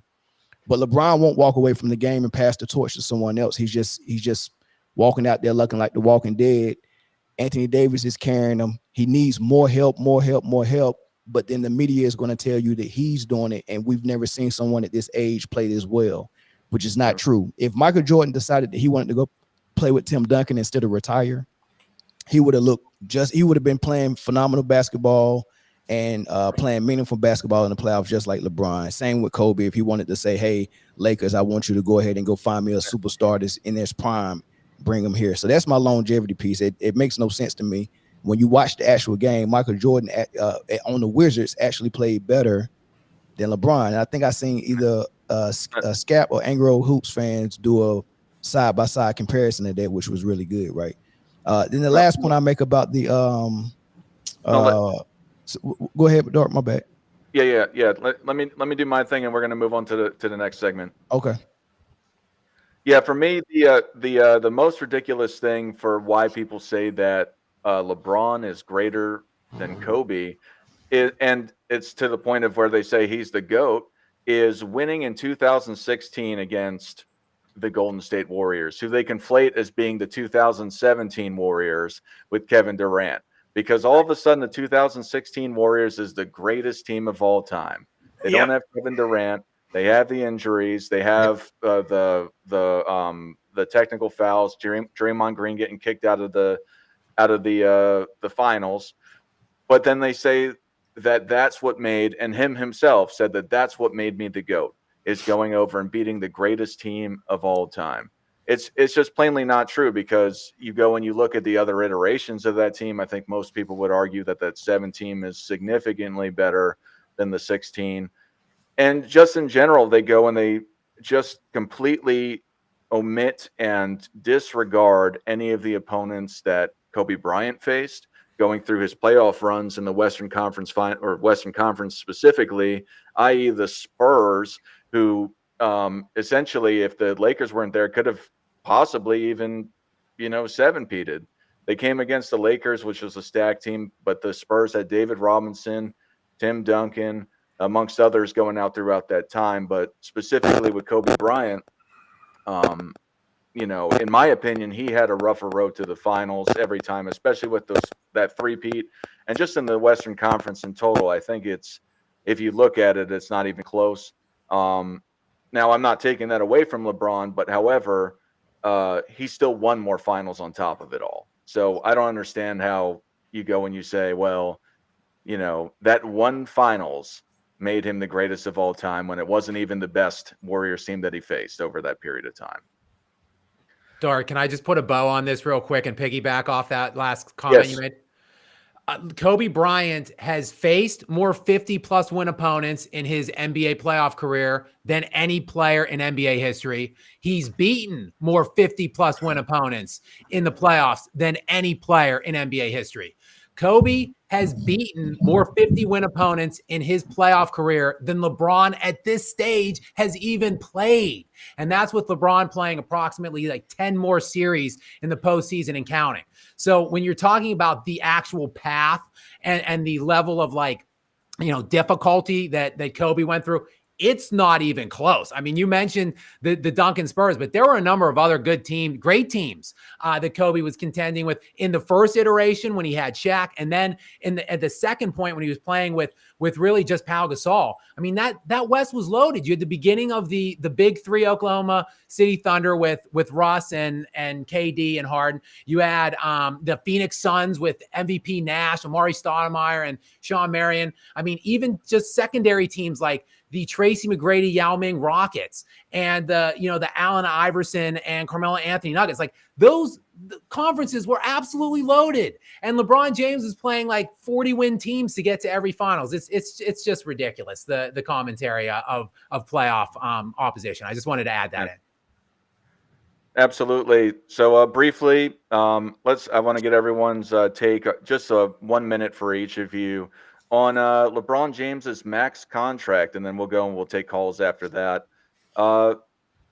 Let's start with Mel. 1 minute. What do you think about LeBron James' contract? I ain't got a lot of thought about his money. I think the Lakers are not very wise to give it to him. But if LeBron and Clutch Sports is doing good business to negotiate that, then more power to him. I mean, it's a business. So I mean, I don't care about his business at all. I do think it's dumb for the Lakers, because I would move on from LeBron and just go ahead and if I'm thinking about basketball, I would just go ahead and build a team that fits Anthony Davis. I would try to get LeBron to take less money than that. But I guess it makes sense to the Lakers. Maybe sometime, maybe they sat down and looked at it and was like, we're going to make that money back 10 times, right? With the Bronny propaganda and you playing with your son and how many times. I mean, because the league is going to put them on TV for sure. So I guess it makes sense for the Lakers, but basketball wise, I probably wouldn't have done it. But Anyways, what do you got to say? The most recent one in my mind is him being nice enough to take $1 million less after forcing them to pay him $49 million more than he's worth. And they did him the favor of paying his son, $1.7 million a year. So look, you already cost them an extra $1.7 million compared to the $1 million that you are so generously willing to give up to help the team. Yeah. I mean, I can. Oh, okay. I thought you were done. I'm gonna cut myself. You could go on forever on that one. Hey, but AOH, Bronny took a pay cut from his NIL deal to take that 1.7 million. Man, and he did that. Well, He did that deserved. because of he did that for his love of the Lakers franchise, right? And what he's gonna do for the franchise. Robin, what you got to say? Yeah, you know, man, LeBron James, once again, all he's doing is proving that he's always about the money, right? He's all about the fame. He's not about the love of the game, man. But I wanted to say something real briefly on this, the Shaquille O'Neal thing you guys were saying with Kobe, because that's probably the biggest travesty right now going on with Kobe Bryant's career. It's the Scottie Pippen mentality, man. It's the Scottie Pippen tactic. All they're doing, they're being disingenuous. They're not trying to give Shaquille O'Neal credit by bigging him up. They're trying to take away from Kobe Bryant's greatness by giving Shaquille O'Neal his props or saying that he was carrying Kobe Bryant. It's hilarious and laughable at best because once again, they're acting as if Shaquille O'Neal was winning all these championships before Kobe Bryant got there. What championships was Shaquille O'Neal winning? He had Penny Hardaway. He played with talent. What happened? They had to wait for Kobe Bryant. They wouldn't even put Kobe Bryant in the damn game, man. They had him behind guys. Kobe Bryant had earned it, man. So once again, I just wanted to say it's the Scottie Pippen tactic. The same thing they do against Michael Jordan for the LeBron James fans. What do they say? All of a sudden now, Scottie Pippen's the second greatest player of the 90s, but everyone else that Michael Jordan played against wasn't good? How is that possible? It's only possible in their mind. So once again, they're doing the same thing for Shaquille O'Neal. Shaquille O'Neal's a great player. We're not taking anything away from Shaq. But they're being disingenuous when they make those things or the statements about Kobe Bryant. And that's what they do to tear down Kobe Bryant. It's the tear down tactics. Speed Engine, what do you got to say? I'm going to piggyback off AOH a little bit here. And you're dead wrong. AOH, he was way more generous than $1 million. It was he saved them $2.7 million off their cap. So instead of taking what was it, 104 mil, he took 101.35. So try to give the guy some credit, because with that money, maybe they can get like a Mac McClung or Bronny James.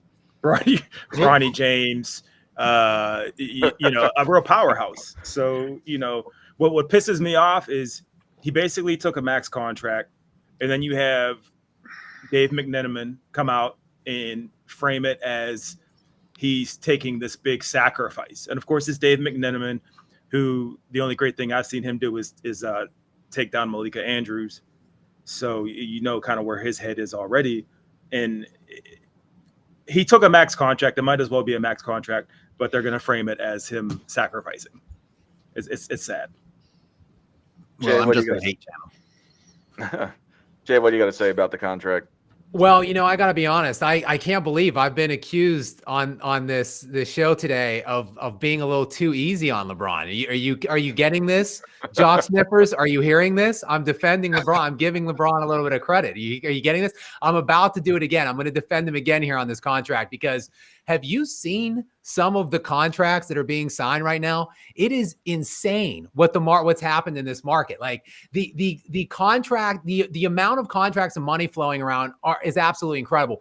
Look, we know LeBron's a coward. We know he's a mercenary. We know he's a ring hunter.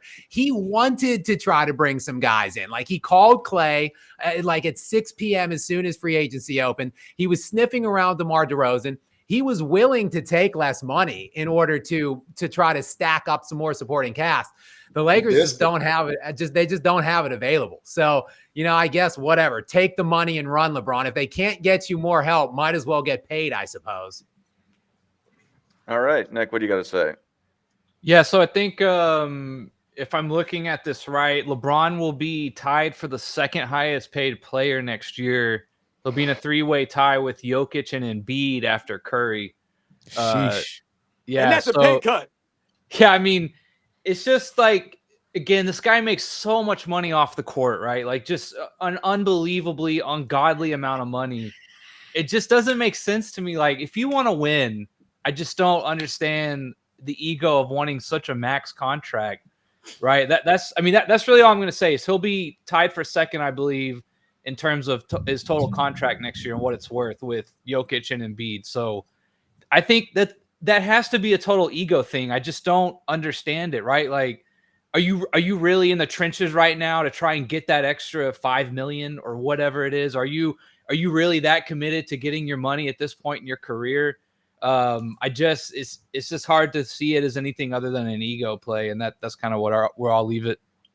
The problem with what Scap said, if I can interject, is that these other max contracts aren't for 40-year-old men that have been hurting your team's chances in the playoffs the last few years.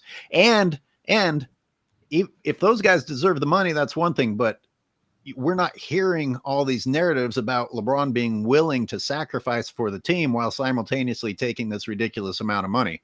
If other people are making that kind of money too, it doesn't change the fact that they're trying to make it sound like LeBron James is sacrificing, because most people know that Clay didn't go to LA because of LeBron, or think that. But the defenders who want to say that it wasn't because of LeBron say that the Lakers just didn't have the money for Clay. Well, did LeBron James not have the ability to free up that money if in fact Clay wanted to come there and they really wanted Clay? I think the problem actually with the Clay deal is that the Lakers needed help from Golden State to help bring that trade. It wouldn't have been able to be an outright direct sign from Klay Thompson. So when he actually opted out and went into free agency, it basically was a done deal that he wasn't going to LA, because it would have only had to be like some kind of a sign and trade situation. Otherwise, the Lakers really only had like the mid-level exception to offer Clay. But, look, there's probably some truth behind the fact that some of these players just don't want to play with LeBron. And I guess to my point, we're probably looking at this differently. I think you're calling on LeBron to take like a substantial cut, like, take $30 million less annually. I'm not suggesting he was willing to take that kind of a cut. I think he was probably willing to take a haircut, though, to maybe like 40 million a year instead of 55. But I guess you're thinking he should have taken like 20 or 25 and really made it possible for the Lakers to go out and have more flexibility. Well, I was thinking what 40 are you million giving the too. Lakers For the then? record, I was thinking 40 million too. but if the What are story, you giving the Lakers, man? Like, LeBron James don't get it, man. This is what I'm saying. These guys have lack of self-awareness. What are you giving the Lakers? What are you giving the people? We're talking about taking less money. What are you giving people incentive to come play with you? All these years, these other NBA players have witnessed the same thing that we're talking about on this panel.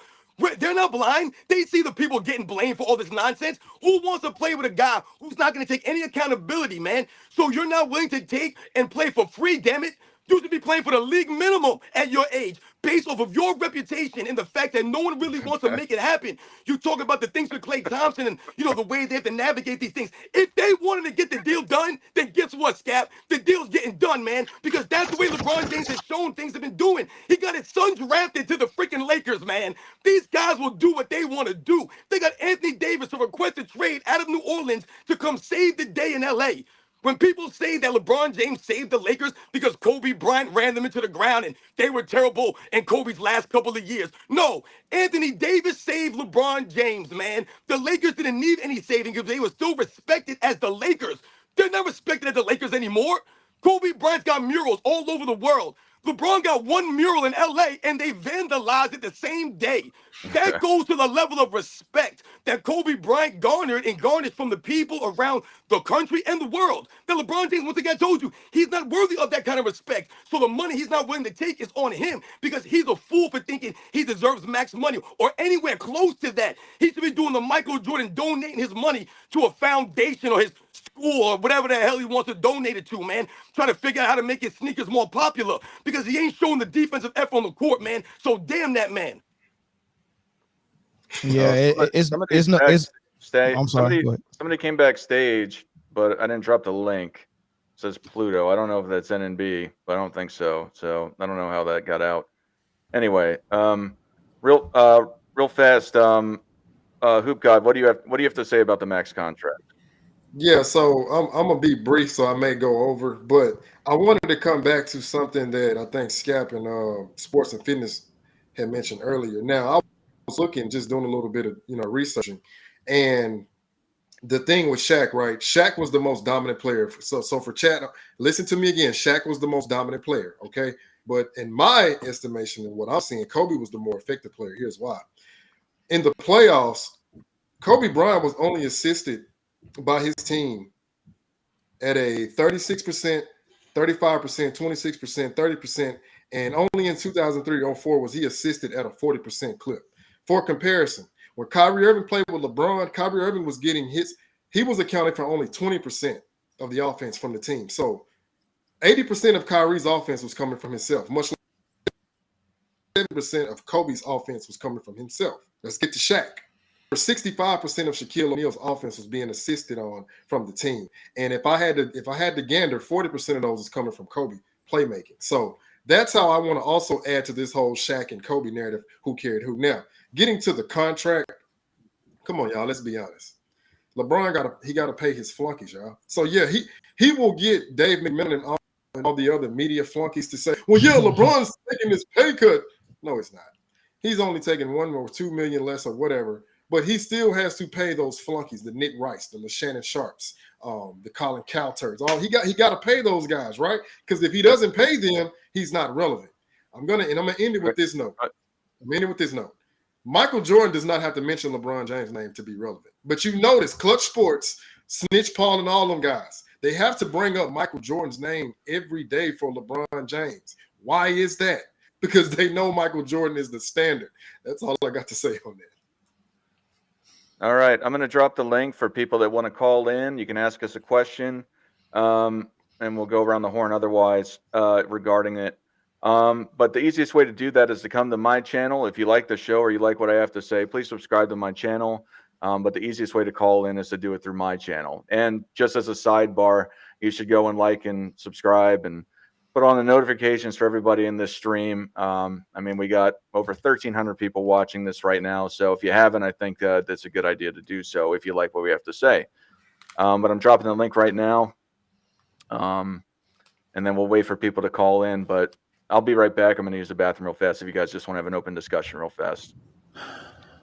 Moderator's gone. But It went from No, I real quick, I wanted to say to everybody in the chat, we appreciate like the back and forth, but it's kind of more proof in the pudding. Like you see how emotional, not that there's anything wrong with being emotional, but you see how emotional people get when you have anything negative to say about LeBron. And everybody on this panel now, I haven't seen any outbursts. I haven't seen any swearing, yelling, cussing, arguing, no nothing. Like cool, calm, just conservative conversation from quote unquote old heads. And then you look over in the chat and you see all this just kind of like animosity and personal attacks. And I think that comes with when your point is kind of being disproven. You know, I don't see too much logic over there, just a bunch of anger. There's literally 1,300 of you. Go ahead. You know what it is? Their genes are too tight. They're pubescent heads. They're petulant children who have not approached puberty yet, and their genes are just far too tight. I mean, that's the only other conclusion I can come up with. That's a good one. Yeah, I think I hate to boil things down, just if we're having an open conversation. I hate to boil things down to just eye test. I hate that because there at some point in some stage going back into history was a time where you couldn't personally see or watch or experience. So, but I think there's something to it that the vast majority of people that have watched both Kobe and LeBron just pick Kobe. And the vast amount of players that went against both pick Kobe. I mean, that in and of itself, I think, is just a resounding kind of a slam dunk in Kobe's favor. And I don't want to, label most of the LeBron sycophants and fanboys as being from a newer era, but to your tight genes point, I think that it is like, if you were born of a certain time, like you're just not going to understand Kobe because he doesn't necessarily translate perfectly when it comes to the all important advanced stats. And Exactly. that's just one more thing I wanted to throw out there, that these analytics, these advanced analytics are another thing that lie, that's another thing that bothers me when people throw that into the conversation. Advanced stats, it bothered me, period, because you don't even have to watch the games to judge a player off advanced stats. Like you could literally never seen a basketball game and just Google stats and do what Nick Wright does and try to determine who the better player is. So yeah. All right, real fast for the people that are trying to join the room. There's only so much backstage. That's not it's already full, so that's not what you're not able to join because of that. But we got Mr. Moss here. If do you have a question for somebody? You got a minute to ask your question, and then they'll answer it. Salute, fellas, man. Can you guys hear me? Yes. Yep. All right, hey, man. I appreciate the show, man. This is it's good to hear you guys talk real NBA basketball, make great points. You guys don't lie to the people. It's not a question; it's more so a statement. I was turned off immediately after 07 and 2011 finals with LeBron James.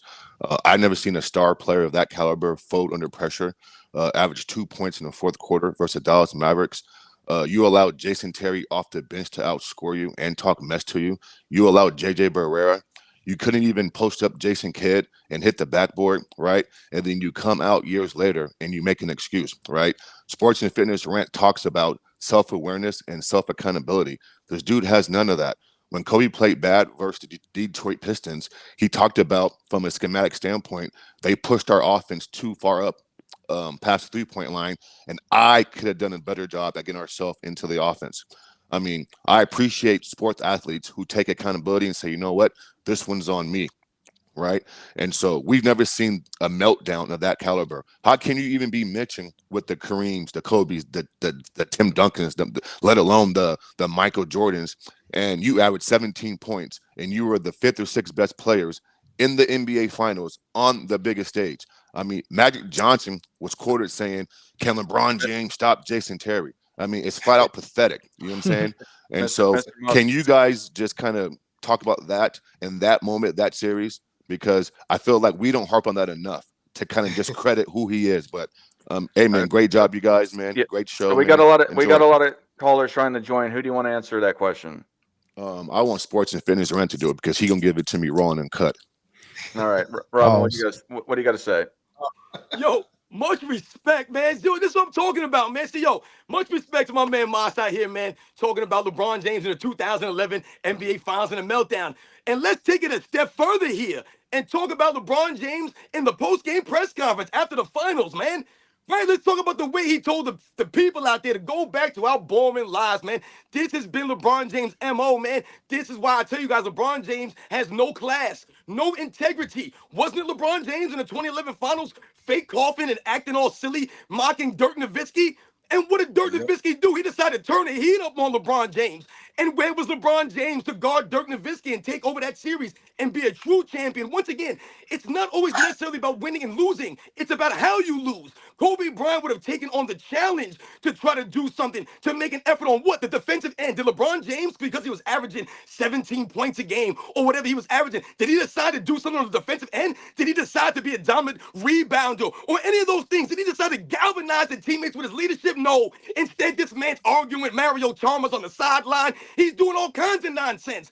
This is LeBron James, man. He'll never be worthy to be mentioned in the conversation with those guys, man. The 2011 NBA Finals was really a last straw for a lot of people because, once again, LeBron James has always talked down to the common folk, the common people. Whereas Kobe Bryant, what did Kobe Bryant always say? I went out there and played because I never knew who was coming out there to watch me play. And you know where he got that from? He got that from the mentality of the mindset of Michael Jordan, man. Once again, playing through the planes, playing through the personal problems, playing through all that stuff, man, for a love of the game for the people, man. LeBron James can't touch that. All right, we got Kevin in here. Kevin, you got a minute to ask your question. Please ask, or please say who you want to answer it. Yes, thanks for letting me join. Big fan of Scap Attack, big fan of Sports and Fitness, and fan of the whole channel in general. In fact, I'm a fan of Mr. Moss too. I've heard him before on other channels. One thing I want to say is the best closer label that they gave him. I think that was a deliberate act to minimize what Kobe does. Anybody that watches Kobe knew that he would get you in quarter one, quarter two, quarter three, and then up that level of play that was already higher than everybody else's in quarter four and overtime. And I just wanted to see what you guys thought about it. Thanks again. Who do you want to answer that? Scap, and also Sports and Fitness. Okay, we'll just do Scap. But thank you for calling, Kevin. Thank you. Yep. Yeah, Kobe, I think first of all, thanks a lot. I appreciate you following me and the channel. I really do appreciate that. And I think Kobe does. I mean, I think he was the best closer. There's a a poll, a GM poll every year. It started back in the early 2000s, and they vote on numerous things like 20, 25 different things. And Kobe was, the most clutch player like for 10 straight years or something outrageous. So I think that Kobe being a great closer and having that it factor in the final moments, definitely that holds up. But I think to his point, Kobe, he gets some unfair labels. One of them is shot chucker and, just cared about stats. Kobe read the game. He knew what was needed, when was needed at every level, first, second, third, fourth quarter, last 3 minutes, or the first 5 minutes of the first quarter and setting the tone. He just read the game and knew exactly what his level, needed to be, and whether he needed to get players involved more or whether he needed to be more aggressive. And Kobe was just a far more cerebral and intelligent player than he's given credit for. All we hear about is LeBron's IQ. Kobe's basketball IQ was 10 times higher than LeBron's. All right. Spoke like 6 languages, right? Something like that. Yep. We've got Funk Master. Welcome. Please ask your question and say who you want to answer it. Hello, can you hear me? Yes. Well, Scap pretty much Scap. When you all say, or I think it needs to be defined that LeBron passed Kobe, but when you talk to the players or most people who play basketball, they don't say that, or at least it's competitive. Who's the better? But we need to define who are they that continue to say this. Who are they? You want me to answer that? Yes. Well, first and foremost, I think there's 2 players that really stick out in my mind. One is Shaquille O'Neal. Shaq hated Kobe. When they played together, those two hated each other. They had a very, very messy divorce. And there was a lot of animosity there for several years. Now, in hindsight, it's Shaq comes to the defense now, like 10, 15 years later, and says, Kobe was the guy on those teams. Like Kobe, is disrespected in this current iteration of this debate, this GOAT debate. He's the one that he's not saying, Shaq's not coming out and saying, me. Shaquille O'Neal needs to be more in these conversations. He's saying Kobe Bryant is the guy that needs to be put up there with Jordan and is every bit as good, if not better than LeBron. And the reason why I give Shaq, special credibility on this topic is because Shaq played with LeBron when LeBron won a league MVP in Cleveland. So Shaq played with, prime Kobe Bryant going to championships, winning championships. He played with prime LeBron James winning league MVPs. Shaq knows, and Shaq picks Kobe over LeBron. Shaq puts Kobe right under Jordan at 2 all time. The other guy real quick that sticks out is Kevin Durant, the preeminent foil to LeBron James in that 2010 to 2010 range, taking out Steph Curry. But from an individual standpoint, KD and LeBron, KD played LeBron in 3 NBA finals. KD's got Kobe at 2 all time. And if you see Kevin Durant talk about it, he doesn't even put Kobe at 2. He says it's Jordan, Kobe, right up here. They're just 1A and 1B. So those are 2 pretty prominent examples of players that put Kobe above LeBron. All right. We've got, thank you for calling Funk Master. We've got, sorry, I missed the name. Black Royalty in here. You got a minute to ask your question. Please say who you want to answer it. Oh, I guess not. All right. We've got Mac Def in here. You got a minute to ask your question and then who you want to answer it. Salute panel. This is an all-star panel up here. I think Scap, you had a video about Kobe. They tried to say James Harden was a better scorer than Kobe. Is that right? Well, I don't think I made a specific video about that, but yes, that's one of the narratives percolating around in this cesspool of the media that we have today. Yeah. No problem. This is a question basically for everybody on the panel. Is LeBron James in your top 5? One person answer it. Who do you want to answer it? Okay, well, let's go with, because I'm a 49ers fan, let's go with Hoop God, because this tells me everything I need to know about sports. Hoop God. Is LeBron James in your top 5? Hell no. Okay. Now, Well, Why? just answer why. Yeah. LeBron is not in my top five.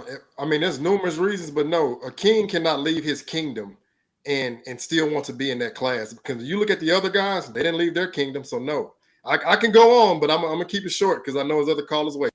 Hell no. Flopping, no. All right. Thank you for calling, Mac Def. We got Ace Sturdy in the background. You've got a minute to ask your question, sir, and who you want to answer it. Hey, salute everybody. First of all, I want to give a quick shout out to Rex, a valuable student, panel, a former panelist. Unfortunately, he wasn't here on this stream, but that's a guy who, when I listen to this stream, listen to this channel, he actually knows basketball. But nevertheless, my only question and challenge to Mel is when you say LeBron needs 3-point shooting to be highly effective, right?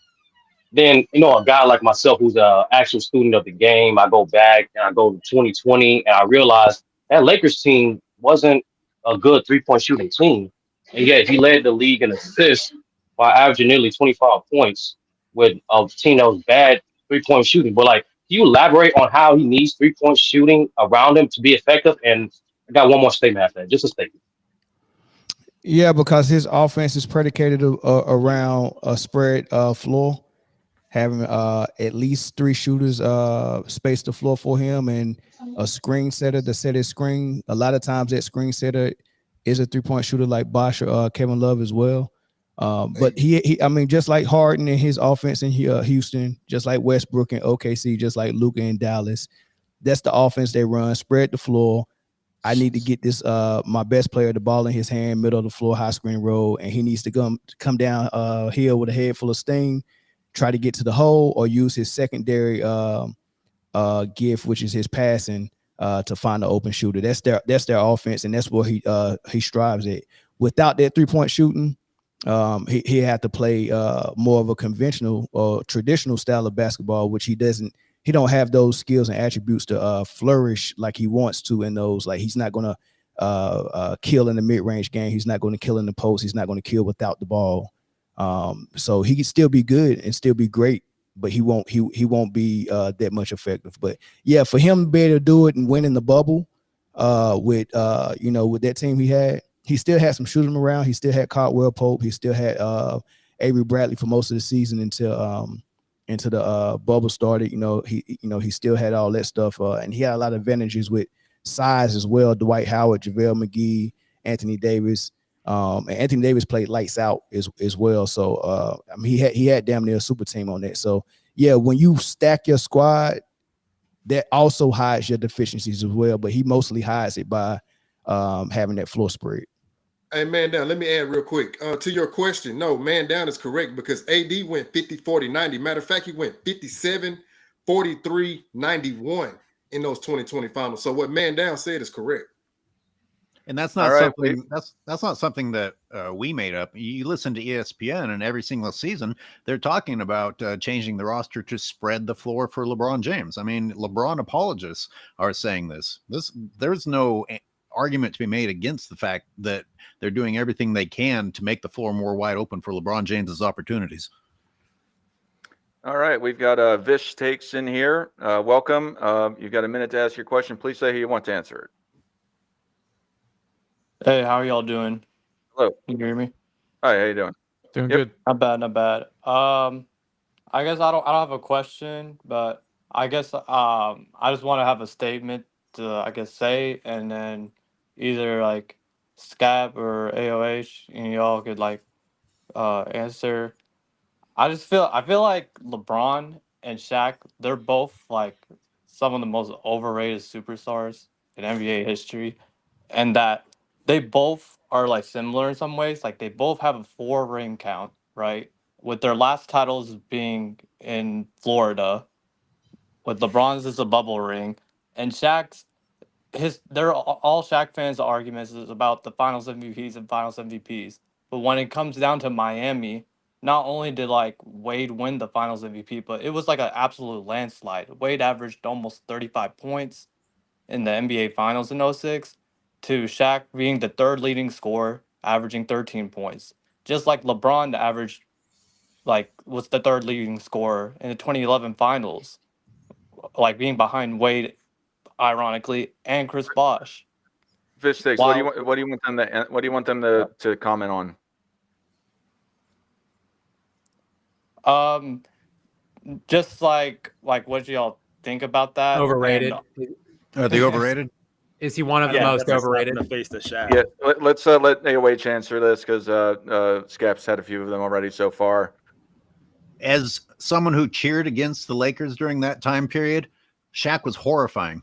He was an unfair advantage. I mean, was he better than Kobe? I'm not arguing that, but my God, you don't bring your game plan against how to stop Shaq and you're completely effed, and then you're effed anyway.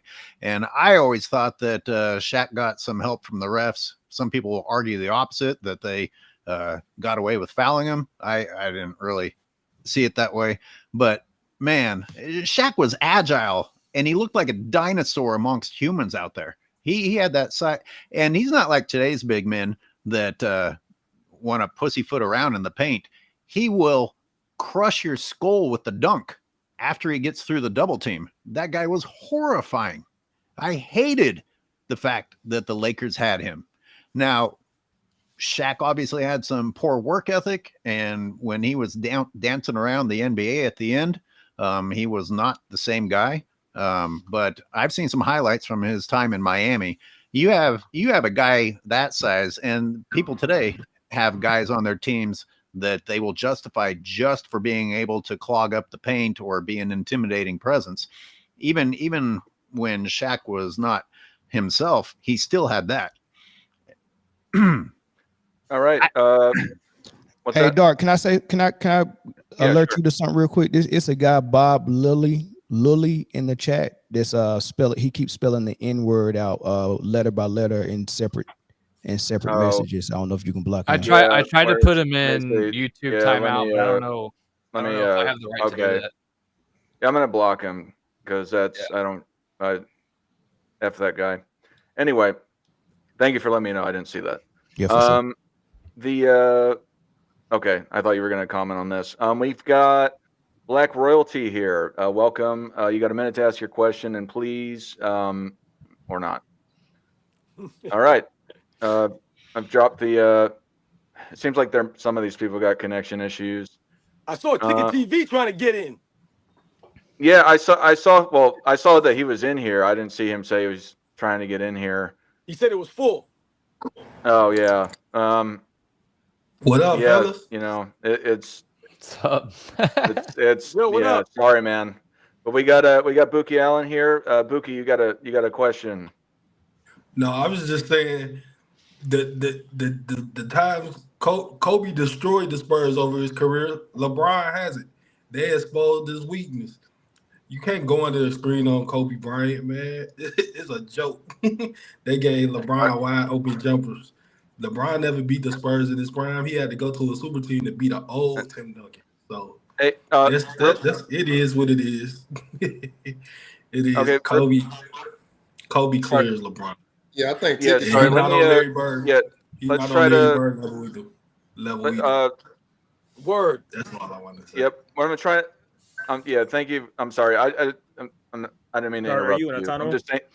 I'm just saying for Ticket TV, if you're not Ticket TV, please let him on after this. So please, because he is a high profile person. Oh, here's another one. Right. Oh God. Okay, sorry. I see something else popping up here. They're blocked too. The freaks are coming out, man. That's what happens when you set the record straight. Hey, sports and fitness, you don't woke them up, man. Them zombies coming. Yo, I'm saying, man, we making noise right now, man. They hear us. Yeah, I see. Yep. I seen We got, it. They gonna take it right there, man. They Hey, hit me up. They hit me up and told me y'all was cooking. What's hey, that? Ticket. What's going on, man? What's up? What's up? How you doing, man? Yo, Ticket, much respect, man. Yeah. Hey, look, if y'all didn't see Ticket call Bronny's game yesterday, man, y'all need to go listen to it, man. I was crying. I was on the highway driving home. I couldn't watch the game, so I'm listening to Ticket, and he's giving me the play-by-play. And he stopped it in the fourth quarter. He didn't want to see no more, man. That jump was hilarious, man. But Yeah, yeah, man, good stuff, much Ticket. respect to all y'all, man, for telling the truth, man. You know, they trying to flood the media out with guys who are gonna lie and rewrite history, you know. And so when you got people that actually speaking the truth on these issues and actually, you know, grew up and lived through the Kobe Bryant era, lived through the LeBron James era. A lot of you guys, some of you guys lived through the Michael Jordan era. You can't lie to us and tell us we seeing stuff that we didn't see with our own eyes. Yeah. You can fool these young guys. So a lot of these guys y'all gonna get this arguing with you guys. They kids, man. They're 23, 24, 25. And then if they're over that age, then they pretty much are compromised, man. They bought and paid for it. They probably on the payroll. They saying the stuff they're saying. I Yeah, agree. I find it funny that some people will go and they'll just constantly be saying these things, and I just think a lot of their reasoning is just it's unfounded, and especially the older guys, like you're saying, like the kids. I get that because that's their guy because they watched him or whatever, but I don't. A lot of the older guys, I just don't understand how they found how he's greater than Mike or Kobe or a lot of people. It's a lot more that go into the debate than just see. They want to just think, oh, longevity or this, that, and the third. It's a lot more that goes into that debate when you're talking about the GOAT, even when you're talking about Kobe and LeBron James. It's a lot of things that we grew up and we saw that we lived through that we understand because we lived through both Kobe and LeBron James. So it's things that we saw, adversities we saw Kobe Bryant overcome and go through that we saw LeBron James run from, hide from, duck from, stack the deck against. You understand? When Kobe Bryant, he's going to run through that brick wall. LeBron James is going to find a way to try to get a ladder to go over. He's going to try to find an easy route to get around that adversity. And see, a lot of these kids, they don't really respect that because they don't understand that. They've been taught and raised in a different era where the era we live in now is not about hard work no more. It's about handouts. What you see with Bronny James right now, a handout. That's why when he gets on the stage that he's on right now, he gets exposed the way he's getting exposed. And then these guys will turn around and call you haters. But we all got two eyes. We all understand what we're watching, what we're seeing. We understand that when LeBron James goes to the first NBA Finals and the way he played in the first NBA Finals, they lost that because of him, because of his play, because he didn't play just normal LeBron James basketball that he had played all throughout that season and all throughout the playoffs up until that point. But they make excuses, the same excuses they would never make for a guy like Kobe Bryant. But then they'll say, oh, well, Kobe had Shaq. But these guys they fail to realize that Shaq had bomb squads before he played with Kobe Bryant. Shaq had Penny Hardaway in his prime. Shaq had Nick Anderson. He had shooters. He had all kinds of, he had Horace Grant. He had power forwards. He had a whole stacked team and couldn't get the deal done. He got destroyed in the NBA Finals by Hakeem and those guys. Then you look at it and you go to, okay, he goes to the Lakers. Well, Kobe Bryant was on the bench those early years. Guess what? The Lakers were still winning 60 games. Why he didn't win a championship with Eddie Jones and Nick Van Exel and all those guys? Those guys were all-stars on the team that year. They was winning 60 games. So they never answered that question. He only won when Kobe Bryant ascended. You understand what I'm saying? And when Kobe Bryant came up, that's when he started winning championships. Shaq never won a championship off the strength of him being the man. He got a favorable matchup in the NBA Finals when you're playing against big men that are basically, there's not even no competition for him in the Eastern Conference Finals those years. But Kobe Bryant was taking on all the he was slaying all the giants, going through the Western Conference, going all the way up to the NBA Finals. And then you follow the game plan of what Phil Jackson said. Look, we're gonna go to the mismatch. Shaq has the mismatch easily in the NBA Finals. We going through him.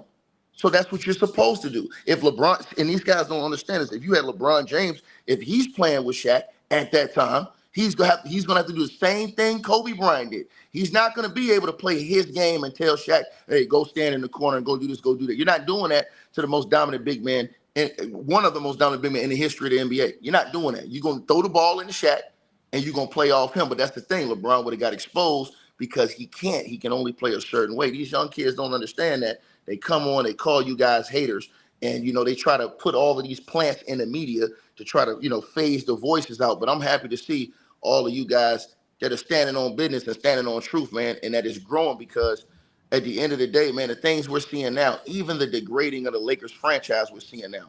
There's no way in the world Bronny James should be able to be on the Lakers franchise. Kobe Bryant would not stand for no foolishness like this. Kobe Bryant would not stand for any handouts. Kobe Bryant would make his work for it. If you earned it, that's something different. Same thing with Shaq. What did Shaq say with his son, Sharif O'Neal? Everybody says, oh, well, Bronny had a heart condition. Sharif O'Neal had a heart condition. He had open heart surgery. Did you think they cared? You think they gave his son a handout because that? No, they cut his ass, sent him home, sent him to the G League. That's how it's supposed to be when you really work for something. But see, like I said, the era that we're living in now, this era is a watered down, weak, soft era, and that's the problem I have. And I'm proud of you guys for cooking and standing on business. You know what I'm saying? And I'm gonna say this: I saw Gil came in here last week. We get on Gil a lot, all of us do. But salute to Gil because he one of the rare few ones that talk the crazy stuff that Gil talk. Because I actually like Gil because he will come down here and get in the YouTube streets with you. He don't act like he above nobody. He'll get in here and mix it up, even if it's an argument. A lot of those guys won't do. A lot of those guys in the media, they won't dare step to none of y'all guys like this. What they'll do is try to insult you, say you don't know nothing about basketball, and then try to bring up fake bull jive stats in a weaker defensive error and an all-around weaker error period to try to justify the foolishness they say about LeBron James, man. Can I just say Absolutely. real quick?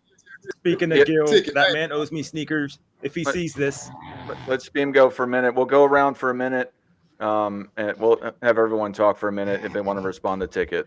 no, I just needed a minute to piss and moan about how I need my sneakers that Gilbert Arenas promised me last week. That's documented. That's proven. Secondly, it does appear to be a generational thing. But my thing is this: is everybody on this panel, as far as I can tell, has been alive to see all three players play at length.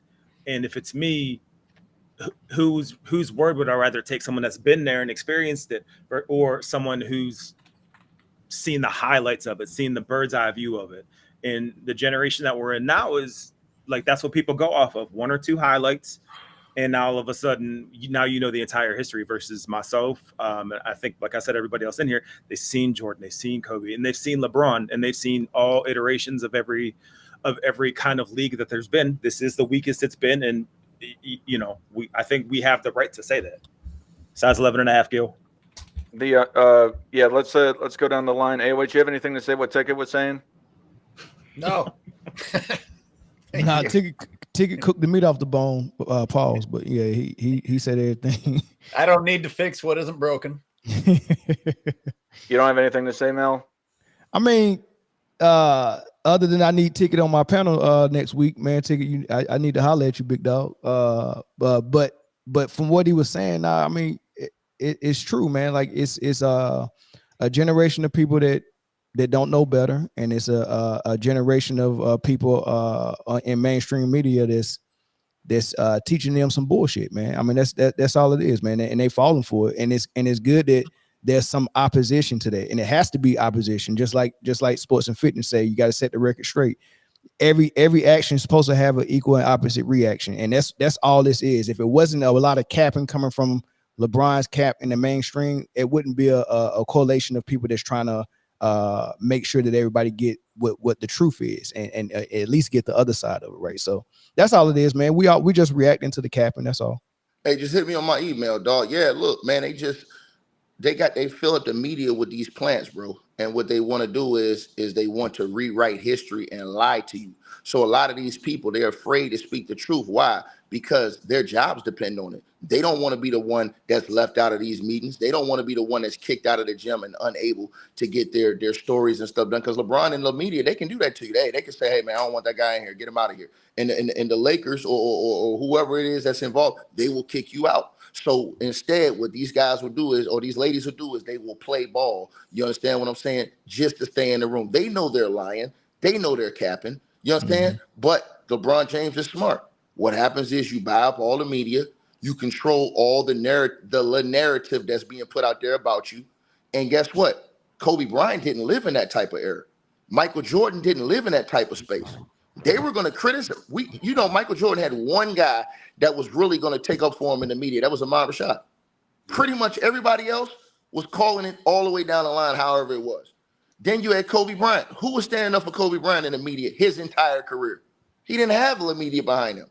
But LeBron James has had, where you can basically go to these networks, and 90% of these networks are all compromised for LeBron James.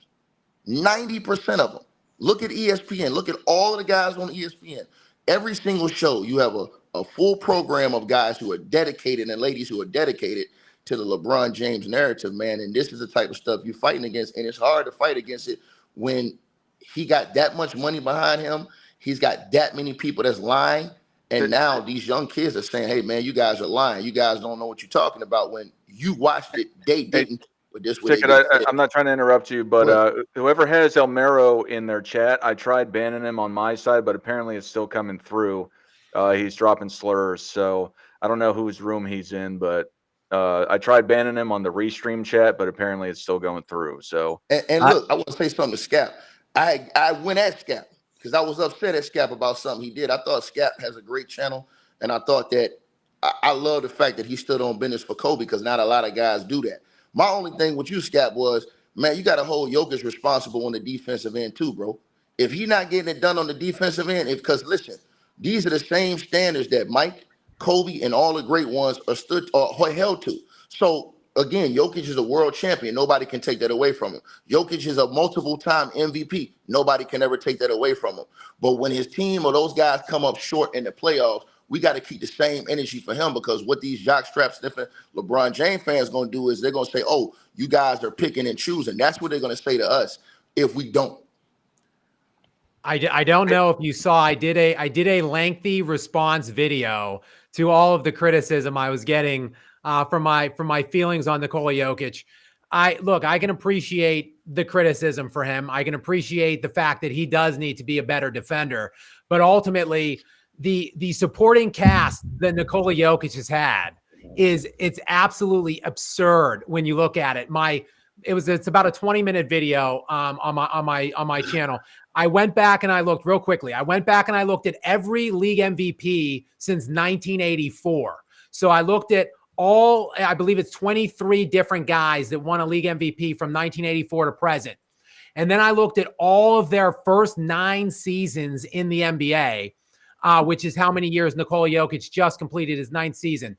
Jokic is the only player on the list that has never played a single season with any player that was first team All-NBA, second team All-NBA, or third team All-NBA. No player that ever made an All-NBA defensive team selection. No player that ever made an All-Star team. Nikola Jokic is the only one in the last 40 years that has won an MVP that hasn't played with a single one of those guys yet and still. And if you look at the guy, I do a breakdown on this video. If you look at the guys that are even close, Jokic again with 0. Magic, I think, played with like 31 at this stage of his career through 9 years. If you look at the guys that are comparable to Nikola Jokic, like a Kevin Garnett, who only played with like 3 or 4 guys through his first nine seasons. KG was eliminated in the first round of the playoffs while he was defending at elite all-time levels. KG was eliminated from the postseason 8 of his first 9 seasons. Then he finally, in his 9th season, gets to the Western Conference Finals, is beaten by the Lakers, the Shaq and Kobe Lakers. No shame there. But then KG fell off a cliff in his last 3 years in Minnesota. Then he crawled his ass over to Boston and stole a super team championship with Ray Allen and Paul Pierce. Literally no one has come even remotely close to what Nikola Jokic has done in his first 9 seasons with the supporting cast that he's played with, other than my main man, Giannis Antetokounmpo, which is why I defend Giannis Antetokounmpo as well. And I believe a lot of people have said I've been inconsistent on Jokic, but I'm being consistent. I look at Jokic and Antetokounmpo in the same light. We should be celebrating these two dudes because they won 2 very difficult championships with putrid supporting casts in small, minuscule markets. They don't complain. They don't cry. They don't throw their teammates under the bus. So look, if you're Nikola Jokic, you can't blow a 20-point lead at home in a game 7. I get it. But he did play every minute of that game and still scored, like, I think he had 15 points in the 4th quarter of that game. And his entire team cumulatively had like 6 other than him. But let me respond to you on that. See, but here's why I disagree with you on that. And I'm gonna break this down real quick. When you look at after you say that, if you could let Robin, if he has anything to say to you, say something to you. All right. When we look at all the great guys and the true great ones in NBA history, we really can't make excuses for their cast. If you go back and watch Game 6, NBA Finals, Michael Jordan, he scored half the team points, Cap, and won the game, closed the deal when Scottie Pippen, his main sidekick, was nowhere to be found that game. Closed the deal.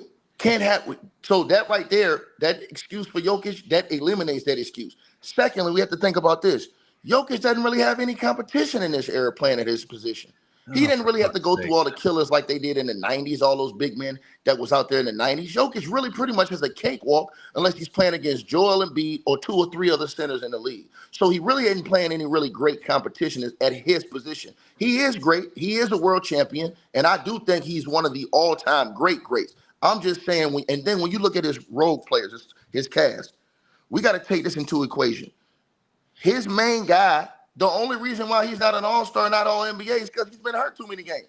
Jamal Murray hadn't played enough games to qualify for that type of stuff. So that's why he doesn't get voted. Listen, if Jamal Murray played enough games and they had came off the championship, he'd have made the all-star team. Jamal Murray, if he'd have played enough games, he'd have been about 2 or 3-time all-star by now, and he probably would have made an all-NBA team. These are facts, especially coming off that championship. Then you have Aaron Gordon, who's a high-end role player, who came off a team where he was the main guy that was a playoff team in the Eastern Conference before he went over there. Then you had another high-end role player who was a starter on a world championship team in KCP. He won a championship with the Lakers before he came over there. So he did have some very decent role players. And then you had a guy who probably would have been the number 1 overall pick if he didn't hurt his back before coming into the league, and Michael Porter Jr. Everybody knows about Michael Porter Jr., how much of a monster he was coming into the league. And then let me bite one last thing. And then when you said about Giannis, I agree with you about Giannis up until now, because he deserves the smoke too. He the same guy that went out, copped out, crying, asking about teammates and, oh, we need to do this, we need to do that. So what does he do? You go and you sign off on getting Drew Holiday traded. You go get a guy in Lame Dollar that don't play no defense, jacks up bad shots, doesn't know how to run an offense, and is a perennial loser. You lose the guy that helped you get over the hump. You thought you sent him over there to the West, but he gets traded back to the Boston Celtics, and it's a big reason they get over the hump and win a championship. Now you got egg all over your face again. And I'm a big Giannis Antetokounmpo fan too, but I believe he deserves smoke too because he's falling into that LeBron James type of narrative. So I do agree with you, Scap. I think that Jokic is great, bro. I don't think he's not great. I'm just saying, bro, when we talk about all-time true greatness, when we talk about the Kobe Bryant of the world, when you say that about his role players in cast, people will say we're hypocrites because they'll say, oh, when we say LeBron doesn't have a role or a great cast, you guys complain about that. But then you'll come up here and say that Jokic doesn't have a great cast. Salute to y'all, brothers, man. Thanks. Robin, you got something to say about this? Yo, man, I'm enjoying right now. My man Ticket, my man Scab doing their thing. They turn this into a full-blown debate right now. I'm loving every minute of the live stream, man. Once again, yo, I'm just like I said, thankful once again for Ticket for coming through, man.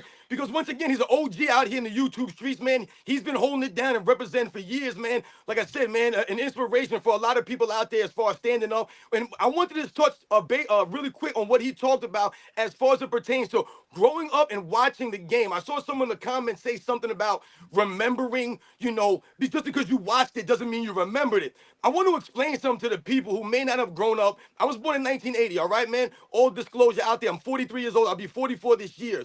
But I remember, I've told people many times, I was fortunate. My father's a basketball fan. I remember growing up watching basketball at a very young age. The thing about remembering what you watch is because, or is about watching it, actually watching these things. When you think about children today or people today, quote unquote, watching a game, let's say, they're also looking at their cell phone, they're looking at the computer, they're looking at this, they're doing other things in the background. A lot of people don't really watch the game. And why did we really watch the game back in the day? Because most of us only had one TV in our homes. I know that's how it was for me. So what did you do? You watched whatever your parents were watching on TV. You weren't having cell phones and other things in the background disturbing you or distracting you from watching the game. You actually watched the game. So once again, if you watch my channel and you follow my channel, what you'll notice is I obviously remember a lot of the things that I watched when I was 7, 8, 9, 10, 11, 12, 13, 14, 15, 16, 17, 18, into adulthood, man. Not everyone has that kind of recall. But once again, it also goes in hand with actually watching the games. That is a big deal, man. When we talk about watching these things, that's why it matters to a lot of people, and we want to allow them to rewrite the history. All right, yeah. Let's try to keep it to a minute, and then we'll start shutting this thing down. But I know AOH and Mel said that they wanted to respond to what Ticket was saying. AOH, what did you want to say to what he was saying? Well, the problem I have with what Ticket was saying, and to an extent, the problem that Scap responded with, is that you got lost talking about whether or not he had a good supporting cast. The bigger picture is that this is a discussion about something that never happened. Show me Jokic dodging the accountability. Some analyst said somewhere, oh, you need to judge Jokic the way you judge everyone else. Well, show me Jokic not taking responsibility. I mean, the poor guy's exhausted, and I can make a pity story for all the work he was having to do the entire game. But the bottom line is, why are we talking about Jokic ducking responsibility on the defensive end or not coming through? He never ducked it. I never saw him in one single press conference try to push it off onto somebody else. So here we are stuck like puppets following a narrative that was created for us to talk about something that didn't happen, in my opinion. Yeah, I'm gonna say that I was impressed by Jokic's defense in the playoffs last year. He had a historic playoff run on his way to the championship. So I say I was real critical of him a couple of years ago about his defense, but I was impressed in the playoffs. And it does dip and come up every now and then.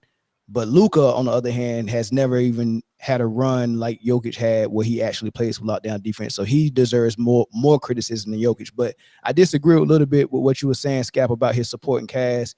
Just because they're not first teams and they made all-stars and all that stuff doesn't mean they're not on that level. Jamal Murray is on that level of the great point guards in the league, like Kyrie Irving, Steph, and all that stuff. Just because he don't make it. And this is sometimes a knock on the superstar.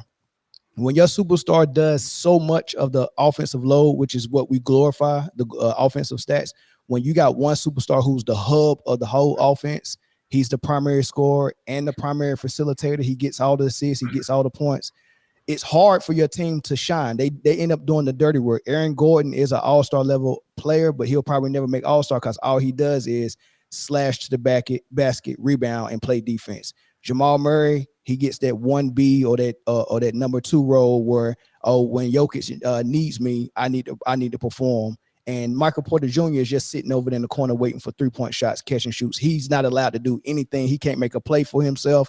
He can't assist. He just catch and shoot. But those guys are all-star level players that you can't see their full game because Jokic is doing everything on offense, just like Luka is doing everything on offense. Like Westbrook did everything on offense. We didn't even know how good SGA was beside Westbrook. We didn't know how good Paul George was. Carmelo Anthony was a catch and shoot player beside Westbrook. Harden reduces all his players. You can't have a primary scorer and primary facilitator. Those are all the stats on offense. There's nothing else. Yo, I gotta respond. I gotta respond to this real quick. I've been hearing too much Jamal Murray stuff. I just have to jump in real quick. Jamal Murray's been in the NBA for 8 years. He's a career 17-point per game scorer, like 4.5 assists and 3.7 rebounds.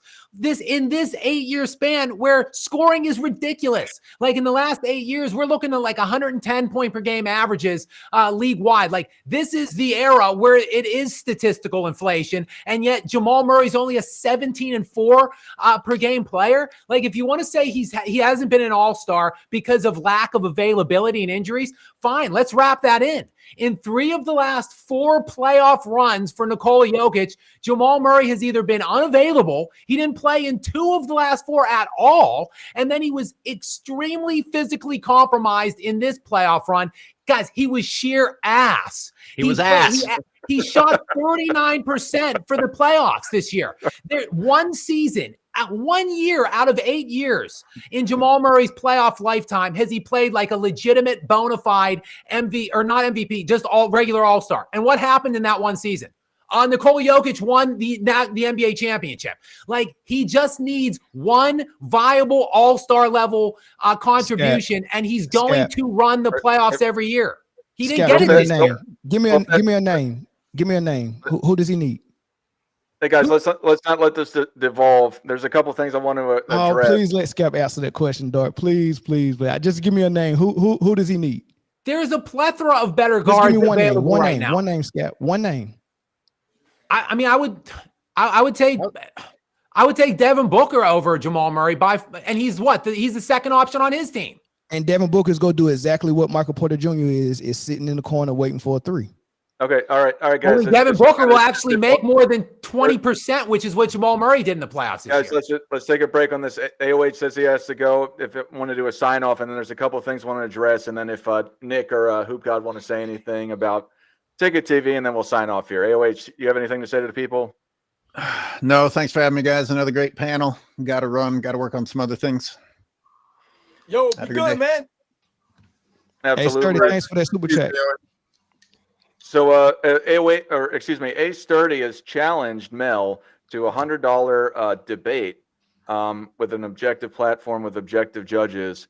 I mean, for me, the way I do it on my channel is the people vote. So, if you want me to go and moderate that, if Mel is willing to do that, I will do that. Otherwise, I guess you can figure it out with Mel. Nah, I'm good on that, Dart. I don't like the debate. I like the way me and Scap is having a conversation. We're not debating. We're having a conversation. So if you want to debate, then that's not my game. All right, Nick, did you have any thoughts on what Ticket had to say that you wanted to share? No, they were kind of getting in the weeds there about a topic I haven't dived into, so I don't really have much to add. All right, Hoop God, did you have anything you wanted to say? No, not necessarily. I mean, he's echoing everything that we said. I just needed to chop it up with him about some stuff over on Player's Choice about I guess a foe that we got in common. Not nothing malicious, but I just wanted to just put him on game and let him know that I've actually had dialogue with the same person. Okay. But yeah, I guess if you guys want to talk about it briefly, what you guys were talking about, I just wanted to put that in there. Then we can do that. But I'm going to shut this down soon. Give it another 5 minutes. Scap, my point on that is whoever you bring to Jokic, if they're running the same offense, is going to be ran through Jokic. He's going to get most of the assists, and he's going to get his fair share of shot as well. So it don't matter how good the player is, he's going to play a certain role in that offense, and sometimes that role doesn't. Like good players need opportunities and shots, and if you're only getting rim runs for Aaron Gordon, catch and shoots for Michael Porter Jr., and then whatever Jokic don't want, Jamal Murray gets. It makes it hard. But when you got a player like the way KD went to the Warriors and fit seamlessly because he played so well off the ball and Steph played so well off the ball, they could let Draymond Green actually kind of facilitate, and those guys could score off of that. Jokic and Westbrook and Harden and Luka and LeBron, they do so much on offense. It doesn't leave more. It doesn't leave a lot for your co-star and your role players. So you're gonna miss like Kyrie Irving. He didn't make All-Star this year. Why? Because Luka is getting all the credit for what he's doing because he's assisting Kyrie's and numbers, scoring. and that's a good name. I would Kyrie Irving 1,000% over Jamal Murray in the Nuggets system. I would take that. Kyrie didn't make the All-Star again because he was hurt a lot of the year. He only played like 60 games or something like that. Sure, but how would it be different if Kyrie was in Jamal Murray's position right now? Look, Jamal Murray, same offense. Jamal Murray's engaged in a lot of pick and rolls. He has a lot of freedom to navigate, and he did so in the 2023 playoffs. And he made a lot of knockdown shots as well. Like ultimately, basketball sometimes is just a make or miss league. I think Jamal Murray was hurt this year, so I don't want to denigrate him too much because a lot of his struggles, I think, were due to his health and the fact that he had like basically every injury he could have on his one leg he had. But I mean, when you bring up Michael Porter Jr., like. These guys are max guys. Like, I mean, look at how much money the Nuggets have devoted to Jamal Murray and Michael Porter Jr. Michael Porter Jr. averaged like 11 points per game on 33% shooting in the 7-game series against Minnesota. Quite frankly, that's dreadful for a max caliber guy. I don't care what you're being asked to do. Like, if you're just supposed to stand there and make shots when they come to you, and by the way, they're wide open shots, make more than 30% of them if you're Michael Porter Jr. Like those guys. But he's not Cal Korver. He's got more wiggle and more creativity to his game to delegate him to catch and shoots. How he go get in rhythm when he's been able to get himself in rhythm by creating his own shot for himself and others. Like so I say this. There's only so many roles you can have on offense. Either you're going to facilitate as a point guard primarily, or you're going to be the scorer primarily, or you're going to be a person that's just setting screens or spacing the floor as a catch and shoot player.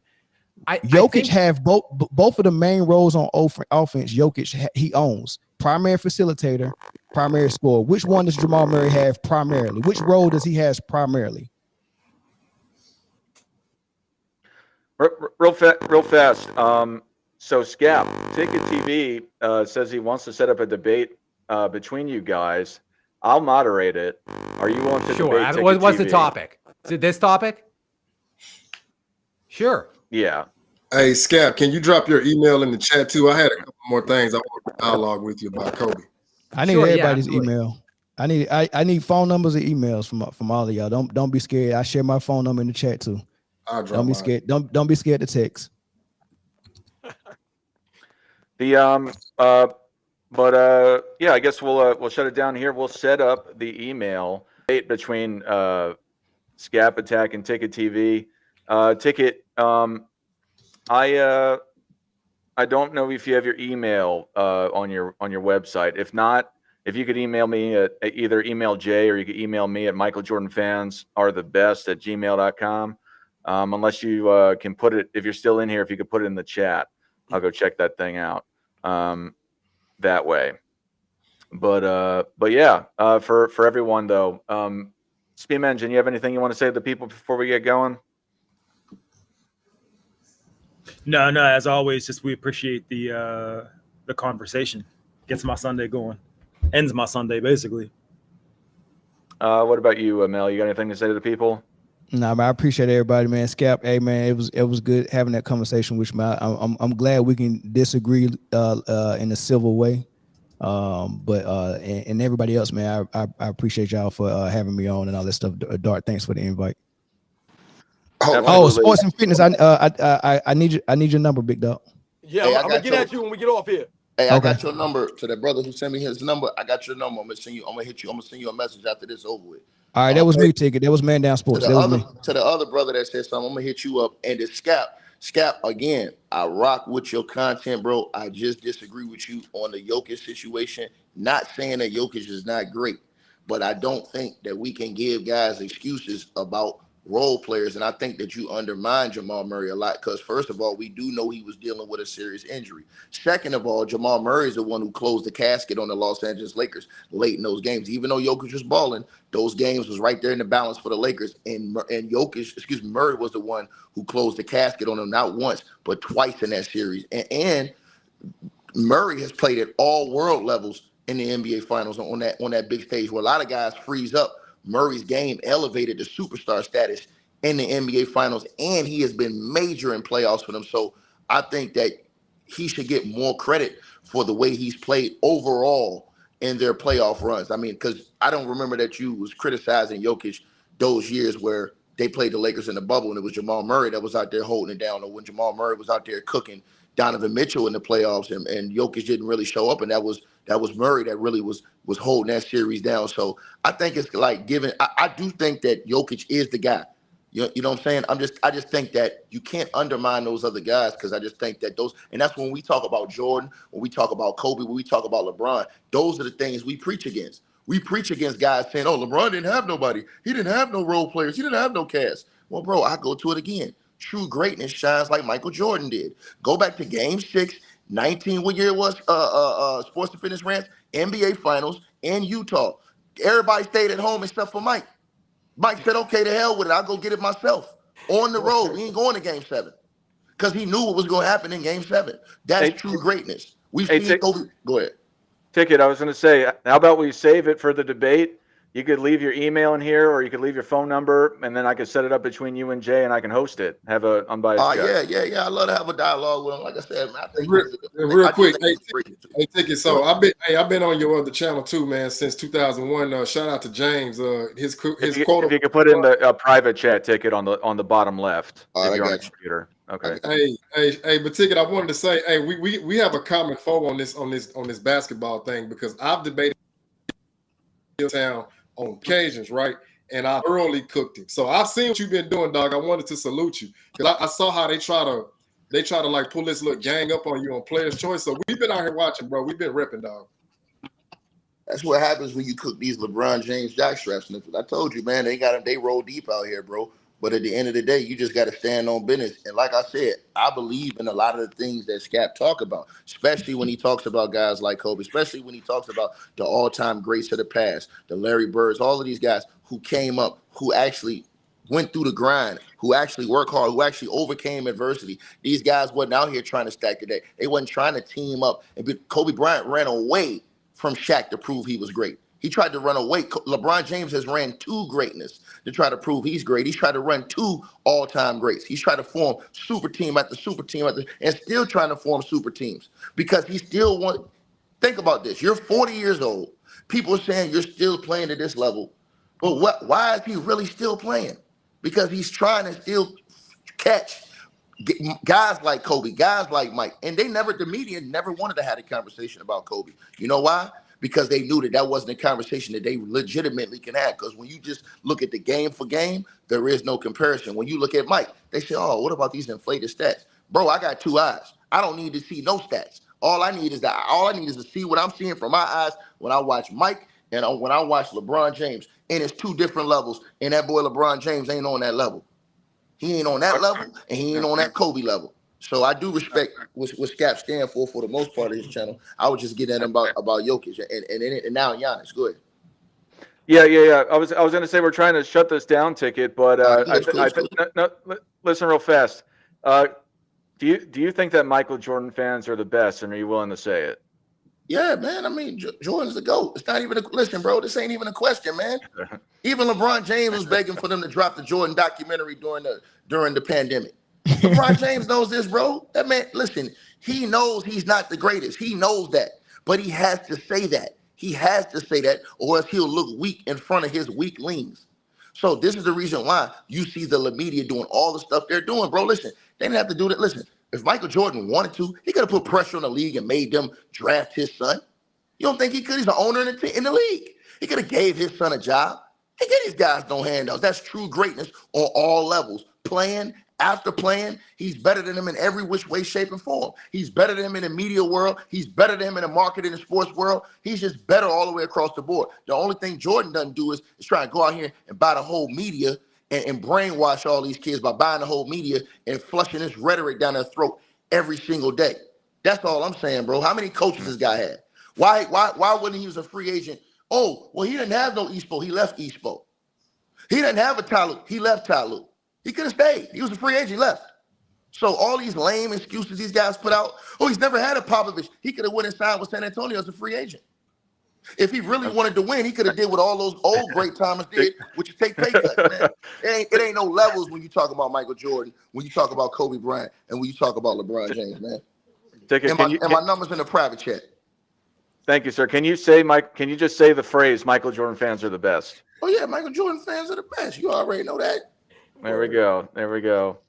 Thanks, Ticket, for calling. I can't wait to set up this debate. I think it'll be epic. But we're doing our sign-offs now. I appreciate you calling in. Hey, I got one question for you, though. Where do you have Kobe rank? Me, I did a new list. I had him number 5. But I really have a top 4. I have a strong top 4. It's unconventional. But you got Jordan number 1. Yep. You won't guess my top 4, I promise you. But I'll tell it. It's Bill Russell number 2. Then I've got everyone clowns me for this. I got George Mikan number 3. Okay. And then I got Magic Johnson number 4. But I define greatness different than most people. So okay, no, it's cool. As long as you ain't got LeBron James up there, we cool. Yeah. Universal. That's universal, by the way. But thanks for calling, Ticket. We're gonna do our send offs. But I appreciate you checking us out, and it's an honor for you to join the call. Salute to y'all, brothers. Absolutely. All right. Jay, you got anything to say to the people? Yeah, I just want to thank everybody for thank you for having me on. Thanks everybody for being here. And I've got Kobe at number 2 in case anybody was curious. Robin, what you got to say to the people?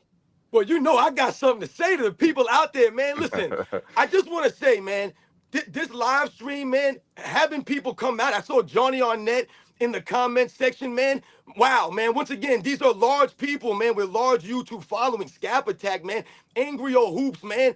Uncommon Sense, my man Down Sports. You guys have followings, man. It's really crazy. Like I said, man, much respect to all the people that have supported the channel, people who donate money. You know what I'm saying? Once again, I've told you guys, never been about money for me on this channel, man, or doing any of this stuff. I'm just blown away, man, by all the support that's been going on. Like I said, I can't believe it. Like I said, I'm truly, truly humbled, man, by the people that come through and support the live streams, man, and really agree or understanding what we're trying to do. Maybe we don't agree on everything all the time, but once again, we're trying to be genuine with people here and give them the honest facts, man. Like I said, man, it's never really been about Michael Jordan being the greatest of all time or anything of like that of that nature, man. But once again, it's about setting the record straight, man. And like I said, speaking the facts. So, like I said, man, I'm truly humble. Yo, shout out to my man Politicus Rex. I saw him in the chat, man.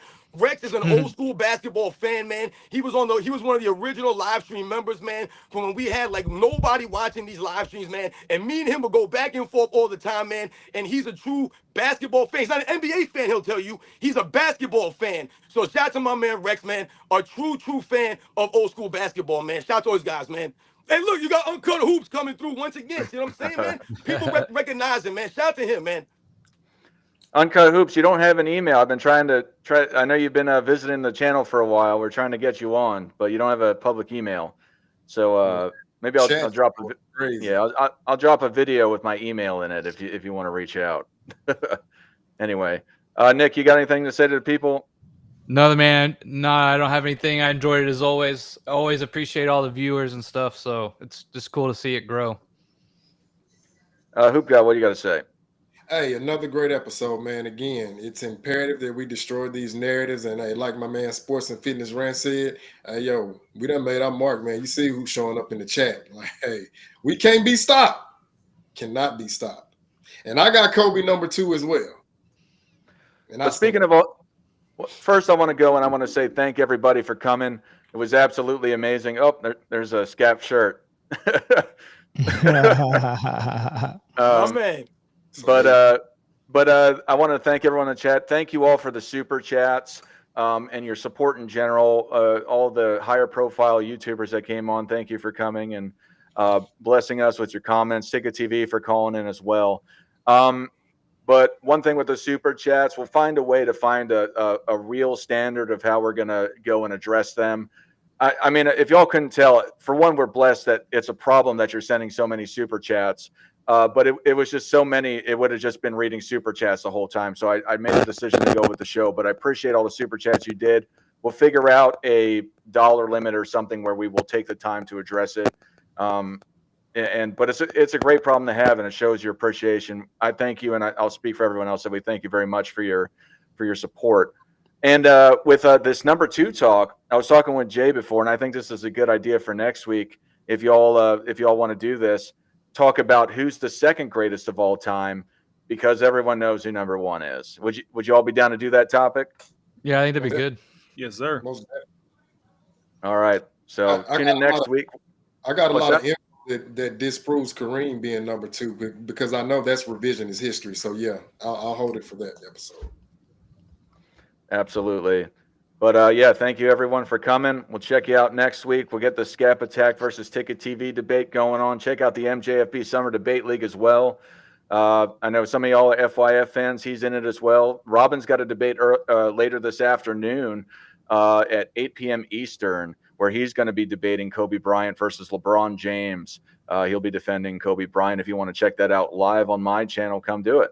But anyway, without further ado, Michael Jordan fan.